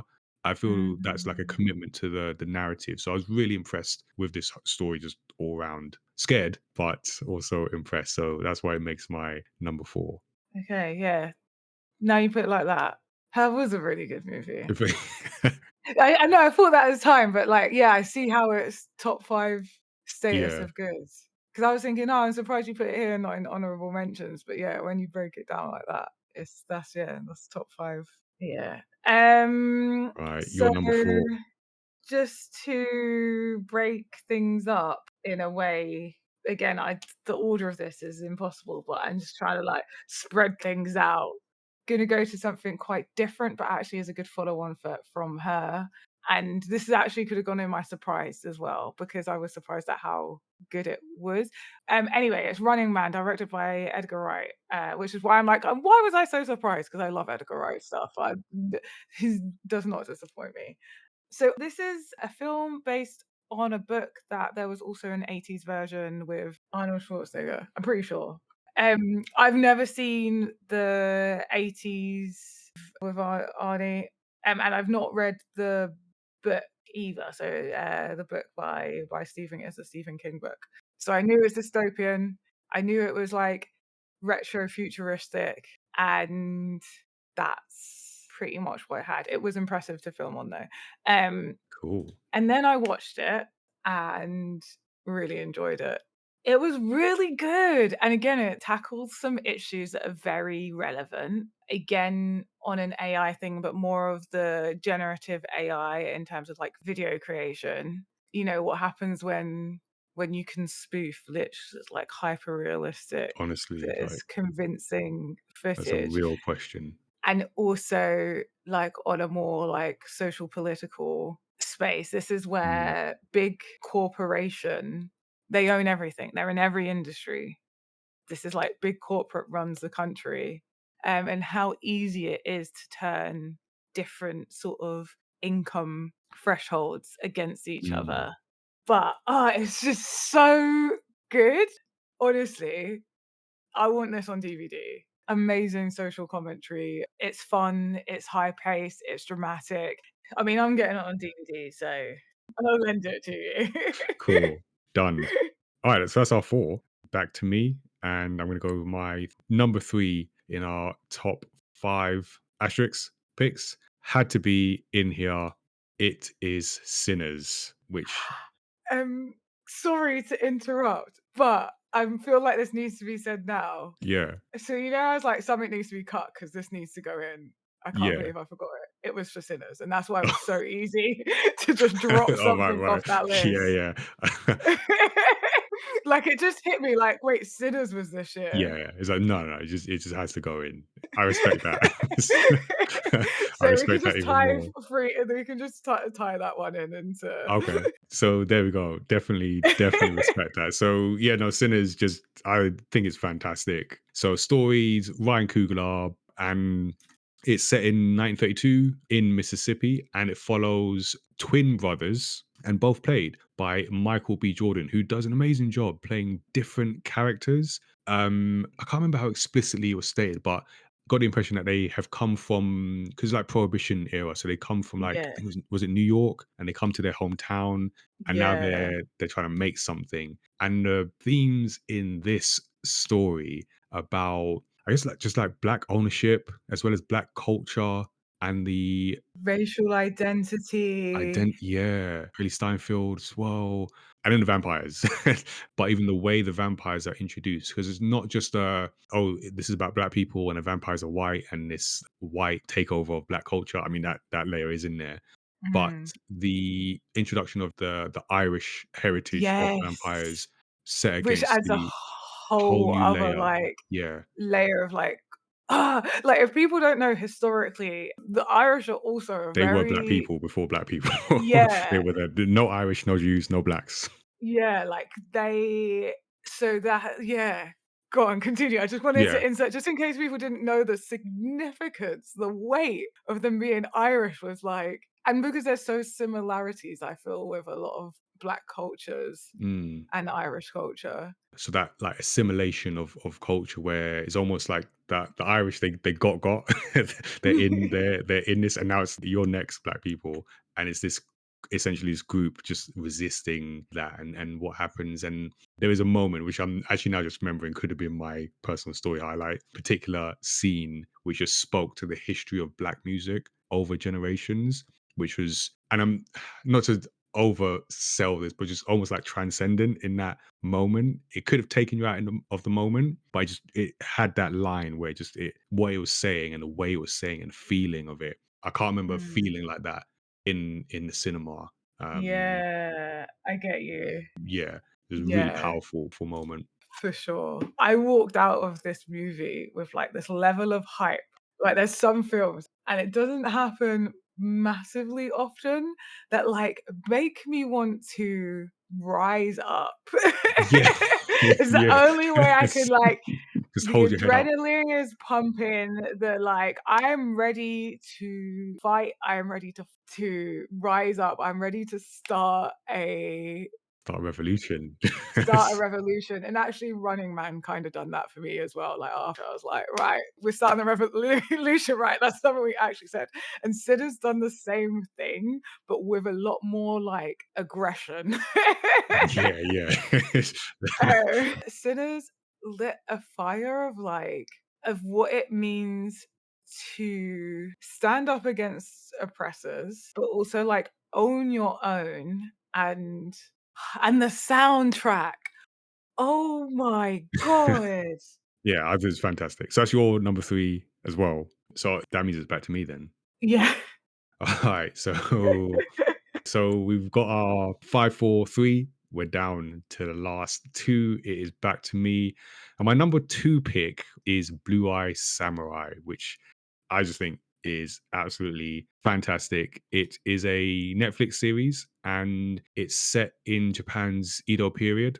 And it features sort of the main character is a half white, half Japanese samurai who is out for vengeance. So a lot of that is not necessarily new, but the way this character is presented what they're I mean, we've talked previously on the podcast about the character's ghost, and it's almost sad.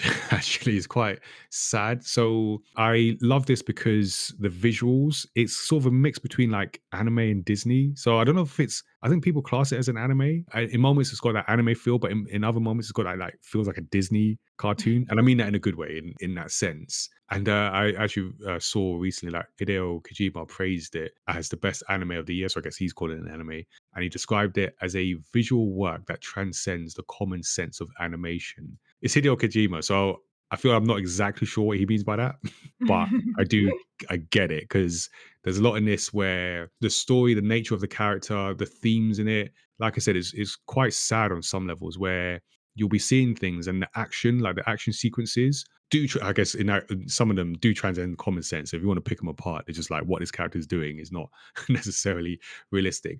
But it is very cool. But it's also very sad because you know by this point you know the thing that's driving them, and it's actually a really sad thing that is driving them, and just seeing their relationship with themselves, with the vengeance quest they're on. But yeah, the level of animation, fantastic, very unique. It's its own thing, and I think it's a great series. There is another series, season 2, that is set for next year. Very impressed with this. I was captured from first episode to the end, and like I say, just missed top spot. So my number 2 is Blue Eye Samurai. That is one I need to watch. Okay, so following on from that, I'm gonna go with another anime. This one is, I've definitely spoke about this on the podcast, Yakuza Fiance. Oh, I remember this. Yak Yeah. yeah.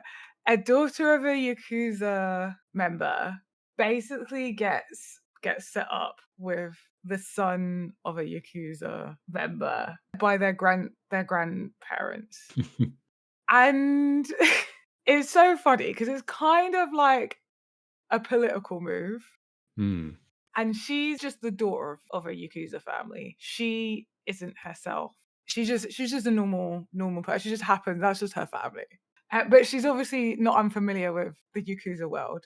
But the guy, he's not quite old enough, but he's definitely on his way. In training. He is in training, and he is the most unhinged human being on the planet. And at first, she is just like, "What is this?"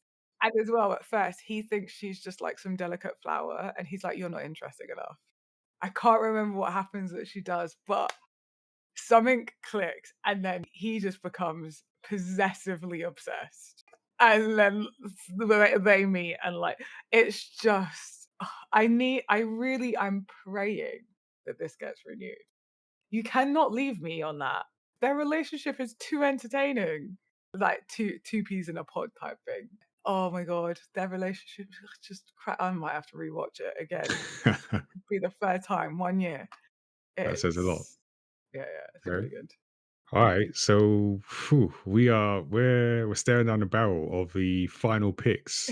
We both got our number 2 picks. Now it's back to me for the favorite of the favorites and number 1. Are you ready for this? Mhm. So my number 1 story of our top 5 stories of 2025 is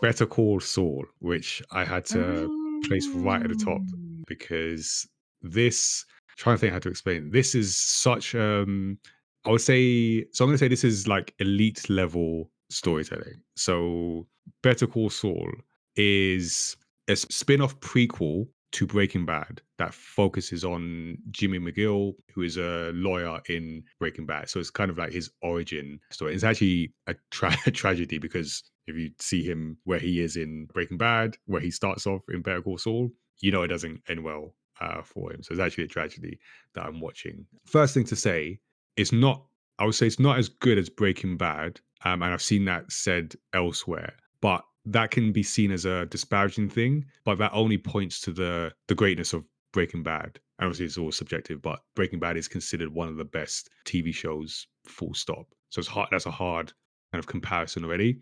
But there's a point in Better Call Saul where it really confidently makes its own thing. and is right up there. If not, I would agree that it's not on the level of Breaking Bad, but it's not a bad thing. It is really, really good.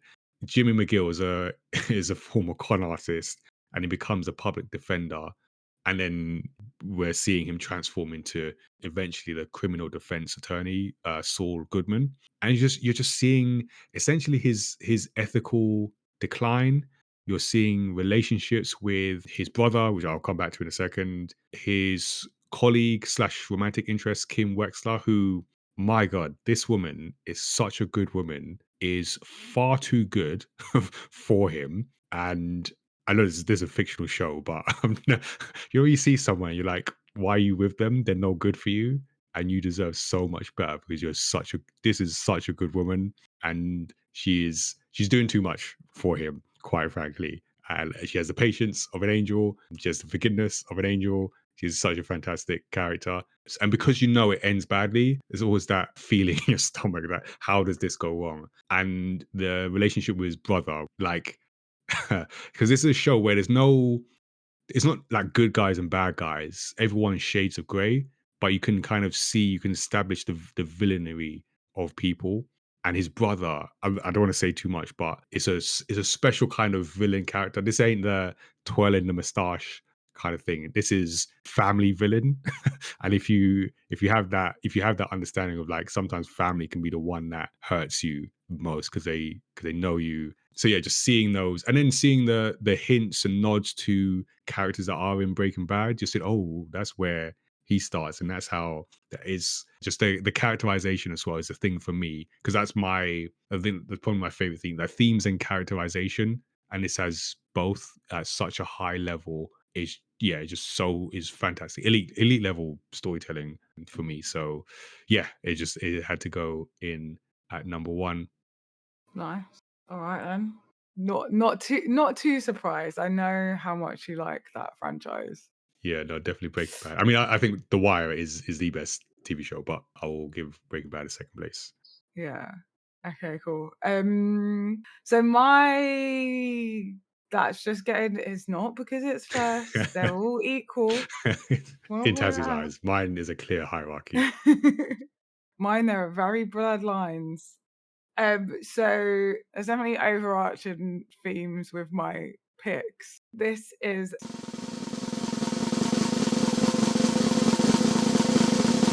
The God and the Gumeo. I think I pronounced it right. Another Korean story. This is a book, and I'm very glad I listened to the audiobook because I feel like if I was reading because I'm unfamiliar with some of the pronunciations, it would have made it a bit harder. But yeah, it's another romance. There is a theme. There is a theme. It's another I mean, God is in the name. It's another God romance. I feel like he's an underworld god as well. You got type. Apparently, You got- apparently. Damn, I'm starting a club of anyway, this is a this is a god who is in the mortal realm as punishment for trying to he was trying to overtake the world, and this from my understanding, this is inspired by Korean mythology. So again, similar thing, but in the modern day era. Yeah, there is I can see okay, the some theme. I can consistency. see Yeah, yeah, yeah. you're seeing that now. I'm serious. It all makes sense as yeah, so it's based off this Korean mythology. So probably I'm not like familiar with any Korean mythology, so it definitely makes me more curious. And I imagine this would hit differently if you are familiar with the mythology. Again, it's just inspired by, so things will differ, but meets a like a type of fox spirit, and he works at a his punishment is he has to rid the mortal world of something like 10,000 dark creatures. They're creatures that would dwell in the underworld. So, and he works in like this police station, and he's this like but supernatural police station, and they help the souls move on and stuff. Anyway, this fox spirit, the Gumio, is a very famous one for committing a lot of murders. Well, and they're technically murders. I don't know. You know, to humans it would That's be, what the but trial's for. it's just part of their nature. Imagine like Jack the Ripper, but a spirit that can consume souls. Notorious, never got caught, and then is living this normal life that was however many thousands of years. That was like 1,000 years ago, and she now works in like a coffee shop, and she hates this god. Everyone, spirit knows that he's a god, but it's an enemies to lovers story. So you see how long that lasts, and it's very complicated, and there's twists and turns and drama and secrets and mystery. Yeah, and this is the first book. Oh, it's so good. Oh my god. This one was genuine. This could have actually been in my prize as well because it was just I just took a chance on a random book. This was not like recommended by a person. It The was algorithm recommended by works. an algorithm. Yeah, it was good. But yeah, no, so saying all of this out loud, I've noticed a big theme in my stories of this Yeah, I year. like Yep, I'm seeing that. I'm seeing that as well. So okay, so those are top 5 favorites asterisks for Tazzy stories of 2025. We did it. We got there. We even saw some introspective moments from Tazzy as she realizes the connection between a lot of her stories and honorable mentions. I feel there's some catharsis there. But yeah, we did it. Let us know your thoughts, and particularly for next year, we want to know what are your top fives, what are your honorable mentions, what are your surprises and disappointments, what are the ones that you stopped or had to stop consuming. Let us know about your picks for next year and what you think of our picks for 2025. You can email us studio77 at myamada.com or jump in our Discord and let us know there. Those are our top 5 stories of 2025. It's a good list. I feel we had some good diversity, different mediums, different genres, different experiences. So, what we don't want to do is forget about looking ahead. But before we look ahead, we want to share a special moment from any story this year that has stayed with us in another new segment. Let's take a moment to highlight a particular character, scene, song, or other element from a story that stood out to you this year. And Nigel, yeah, Shall I do go you wanna pick? first? Yeah. All right. This is an interesting category. Like I said, it's a new category. Trying to think how to make the selection because as we were Mhm. talking, I realized that moment in Sinners could have been my story highlight. Yeah, I've been like, yeah, highlights. I think I done That it wrong, but it's a new Yeah. character, it's all right. Yeah, So we're learning, we're learning. And even K-pop Demon Hunters, again, your idol, that made me feel things as well. But because maybe this is a bit of a strategic selection, because there was a story that started in honorable mentions and sort of fell away. And I'm very sad that it didn't make it. So maybe there's a bit of a strategic pick. But I am picking a moment from Daredevil Born Again. When I thought about it, there was a moment in this story that really impacted me positively and gave me such relief, even though it was quite a difficult and actually really sad moment in a story. So, some context: Daredevil Born Again was probably the one thing I was really anticipating, and I had expectations. So, the original Netflix series, 3 seasons, were fantastic. For my money, I'll keep saying it until I see otherwise. Season 3, specifically season 3, is the best superhero series, full stop, of any Netflix, Disney, wow. comfortably for me. This is the best.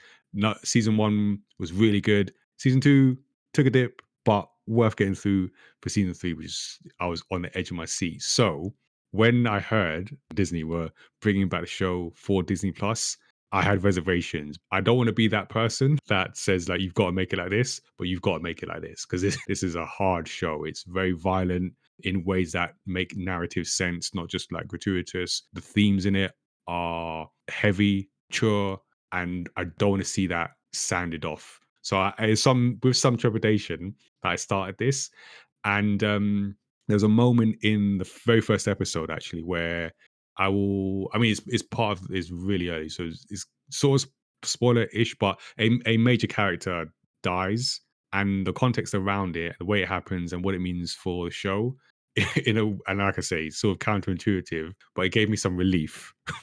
Even though it was very sad, it told me that okay, they have not come to play, and for the most part, they proved me right. Now, what I learned afterwards, and it was in some ways quite an uneven season, but what I learned is that they were actually going to Disneyfy it, and they had to, if not quite start again, but review things and make some changes. And you can kind of see that. So I'm hoping the second season is a bit more consistent. You can kind of see how they've made the changes tonally. But at least for this part, I'm glad they made the changes, and I'm glad they came in swinging, because it just told me that okay, cool, this is not going to be, they're not going to undercut what has been done previously. So for me, it was like a important story moment, but also the meta story of Mhm. it really impacted me, because I had such, is the one series I had expectations of, and it was just like a glad moment, even though the moment itself was really sad because actually I did not see that coming. So yeah, Mm, that's my personal story highlight. okay. Okay, yeah. That's a good one. I've not dabbled into the new Daredevil, so maybe I'll have to add that onto the list. Okay, so my, because I haven't really chose it for a single scene, and it is more of the story also behind its conception. But it's The Comic Shop, which is a comedy series that was kickstarted, and it's really good. And there's quite a few moments. It's more of the story about it that hits me hard, if that makes sense. Mm. Of like, this is kind of like, this doesn't exist, so we've got to make it ourselves. Because like sitcom, like workplace comedy set in a comic book, a black owned comic shop. Yeah, and I didn't really properly adhere to the rules of the category. Just gonna put that That's true. out there. That's true. I could probably highlight a moment, would probably be when Alana Pierce walked in and played a character that I was just not expecting. Because as well, like, Alana Pierce sharing it on her socials was how I came across it in the first place, and then thought, "No, did I? I think I saw it from somewhere else and then saw it from her and was like, oh, okay, like, if she's involved and has added, like, this is definitely something I need to hop on and kick and like contributed to the Kickstarter. Yeah, but it's really good. And it's just on YouTube, so definitely go check it out. So yeah, those are the moments that we'll carry with us in our new category. Let's look forward to what we want to experience in 2026. As we wrap up our wrapped episode for 2025, let's take a quick look to the future. We're going to look at some of what we're most excited to experience story wise in the coming year, 2026. I think this sometimes could be the hardest one, because neither me or Tazzy are necessarily super excited over things. I just like to sort of take things as they come. If it's coming out this year, then cool, we'll experience it. Having said that, I do have three which I will rattle off and explain why. First one is the Malazan Book of the Fallen series, which technically I've started this year, just started, but it's a series of books in the epic fantasy, like high concept fantasy mold by Stephen Erickson. And it's a long series, like 10 books, as far as I know. And it comes off the back of, I guess I'm trying to catch up with Tazzy and do more reading, because, as I mentioned earlier, I used to read a lot, or had a better, not that I don't read at all now, let me not paint it like that, but much better reading habit when I was younger. And yeah, just various reasons seems to have fall off. I don't want it to fall off completely. I feel there's such value in reading different things, comics as well as in there, as well as novels. And yeah, so I wanted to find a fantasy series, because that's kind of my thing when I was growing up, to get back into. Came across this recommended on a podcast, and yeah, so it's something I'm looking forward to reading. This, the book I've just started, and then getting through the rest of the series, which may take me a little while. So that's my first one. My second one is actually pretty easy. It's a video game, and it's Wolverine. I'm actually, if there's anything I'm anticipating, I'm genuinely anticipating playing that, because it's Wolverine. And not only is it Wolverine, it's a Wolverine game by Insomniac Games, who have such a pedigree of making games full stop. but also Marvel games like the Spider-Man series. I played all of those. Fantastic. Maybe the second Spider-Man isn't as tight as the first one, but still a great game. So really looking forward to seeing what they do with a mature, because as they showed in the reveal trailer, this is a gory game, so they're not shying away from that part of it. So definitely excited to that, to see that, to play that. And my final anticipated is actually one I've mentioned already, and this is Tazzy and I talked about it beforehand. This is my same story but different medium, and it's Clara and the Sun, which I only just found out it's been adapted into a film, and in fact has already been shot. And as what I saw is edited, and it's just waiting for a release date, which is expected to be 2026. And I'm genuinely keen to see how that works. And also, it's being done by Taika Waititi of Mm, many things Marvel, and this makes sense. This story makes sense, and I am actually interested to see what he does with the material. I think this is something that he could do pretty well with. So yeah, I'm definitely looking forward to that. And those are my three most anticipated stories of 2026. nice. So my first one is Apothecary Diaries, but the movie. So Well, it allow is that. getting yeah. So it is getting a movie on top of the existing light novels that everything is based off, the 2 manga, the anime series, and now it is getting a movie. There is a whole universe of Apothecary Diaries. Yeah, It's a thing. But yeah, as well as getting a getting renewed, it is also getting had a movie greenlit, which I'm very, very excited about because I feel like it's getting its momentum. It's getting people will appreciate it, and I feel yeah, like a movie can bring a new audience in, and just appease its existing one as well. The Apothecary fandom is a real thing. Like, yeah, we're here for it. The next one is also a manga that I have been reading that I have mentioned before, and very much looking forward to the fact that it is getting an anime, which is the Witch Hat Atelier. So looking forward to that being an anime because oh god, the manga is so good. Magical, mystical, coming of age type thing. And then this is this is one we've actually well, it's based on a story we've actually spoke about twice on our deep dives. 2 different iterations on our deep dives. oh, I know what it is. And I'm it probably going to talk about it a third time. Yeah, and there is the All You Need Is Kill anime yeah, movie that is coming out in January. So I don't even have to wait long to yeah, yeah, anticipate it. Why is it? Yeah, need I say more? Just go back and listen to the 2 episodes. So we've yeah. You have done to go back a long on time, actually. That's like the yeah, first that was like season. 2020. That's pre-pandemic. So we've done Live, Die, Repeat, also known as Edge of Tomorrow. Yeah. And then we went and done the graphic novel that it's based on, All You Need Is Kill. What a full circle moment that is.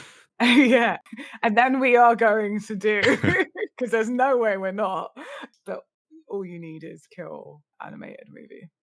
And it seems like it is doing a different story on the premise of All You Need Is Kill. So I think we are getting a whole new story. We Okay. I think we collectively loved both Yeah, Edge yeah. of Tomorrow and All You Need Is Kill. Yeah, you have to Um, go as far back as episode 6 for our discussion episode wow! on Age of Tomorrow, and episode 17 for the manga. Oh my All you need is kill. god! Double digits. That's so far Yeah. away! What? Alright, I might have to just rewatch Edge of Tomorrow before Yeah. going to sleep. Um, yeah, uh, Mm, it need I say more? You yeah. know why that's on the list. So let's wrap up our journey through season 7 and reflect and give thanks to those who made it possible and share what's coming in season 8.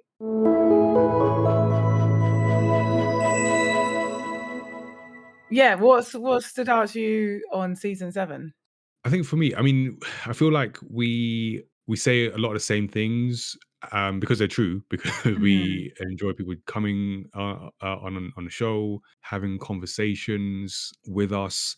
and just giving up their time. I think one thing I haven't said before, personal highlight for me, this is just a thing that, I mean, not that it doesn't go unnoticed, because if you watch the episode or if you listen to episodes, you have to see them. But the episode titles, just a personal kind of joy for me, trying to come up with interesting titles. And if people can spot the titles that are references to music, either like albums or musical references, bonus points if you can send me a list of of those. There's quite a few in there. Personal highlight for me. I think other than that, and I'll combine this with guests as well. I think one of my personal favorite episodes was actually one of the Story Club live streams we did, where we had Bish and then also Raina Dennison, who is an actual professor in such matters as film studies and understanding sort of Japanese culture and anime and manga, and just took a bit of a flyer in sort of inviting her, had a chat with her beforehand. She joined us. Hopefully, she'll join us again for something else in future. But it was just like a moment for me. It was a great conversation, and it was like Bish has been on before and is super knowledgeable about both podcasting because he's been doing it longer than we have, and also anime. So it was, I don't know about how you felt, Tazzy, but for me, I was like listening to them talk and Mm. just hearing their expertise and just trying to pitch in where I could. But I think just a reminder that people just enjoy having conversations, and it always comes back to the thing we often say is like the podcast being a place for people to just have conversations, have different opinions. I think that's something that continues to surprise people. Like, not always on, you have to like it. Tazzy likes enough stuff for to balance out anyone. So people just have conversations, listen to the views of others, hear different perspectives, disagree because do have that on occasions. And that was just a nice moment for reminding myself of that. So that, and then also coming up with episode titles is quite fun for me. Mm. I think something that I think, stood out to me this year is probably talking about K-pop Demon Hunters. Mm, yeah, fair. But I think as well, like I already mentioned it, but that getting that insight on the accuracy of those like very culturally Korean things that like went completely over my head and was able to be shown by someone that's more knowledgeable than I am. And I love Mm, that kind of concept of us learning from those that do have that knowledge, and I think it happens in a lot of our episodes, yeah. very Someone often frequently. brings something. Yeah, bring something and bring that insight, to us. And then also her, the Her episode, just because I think that was just, like, really fascinating and interesting. But then, like, all of the episodes, because as I'm saying that, I'm like, "Oh, like, You remember we" moments. yeah, like, we done, Fantastic Four as well this year, Yeah. and that was like, oh, I loved that discussion. That was so fun. Mm. Like, getting everyone's perspectives, who's for saving the baby, Yeah. who's like, Give it up. You don't give know it that up, kid. yeah, sacrifice the kid. Like, those interesting, like, introspective conversations and, like, Mm. we spoke about Elio, Yeah, um, that was a good which was, discussion. like, that was good, and contrasting that with, what did we do last week? Oh, Pinocchio. Pinocchio, and, like, just how that, yeah. I would say, like, a highlight, but, like, not for good reasons of this year, has been our guest situation. Yeah, we did have a We few holes in the guest Yeah, lineup. some unexpected and unfortunate moments of guest holes, like, people getting the wrong times, I feel like, Mm. or just not letting us know that they can't make Can't it. make, yeah. It was, we had some one particular last minute letdown, and then I think a couple others Yeah, I think the scheduling were most upsetting one was probably, The The Last Last of of Us. Us. So, we've had our reoccurring guests. Yeah. Mr. Midas himself was unable, like, no fault of his own, let us know with plenty of time. And yeah, unfortunately, our other guest also, is unwell at the moment. Mm. I think it was really upsetting just having to break that news to you and just that, like, it's just it was really quite sad for me 'cause it's someone I like is really important in the community and, Mm. is someone, like, quite dear and important to me personally. And so, like, I guess it's like a highlight, but not a low light. What? A lot, yeah. A low Something to work on for next year, getting Yeah. make But sure yeah, all like those spots are filled. yeah, and we are, like, working I guess we can go into, like, season 8 'cause the thing that I'm looking forward to season 8 is us having, like, a better system for guests. So that we don't have those holes and that, like, when there is, like, unfortunate circumstances that mean that people can't make it, then Mm. that's covered, and then also just being able to reach more people and yeah.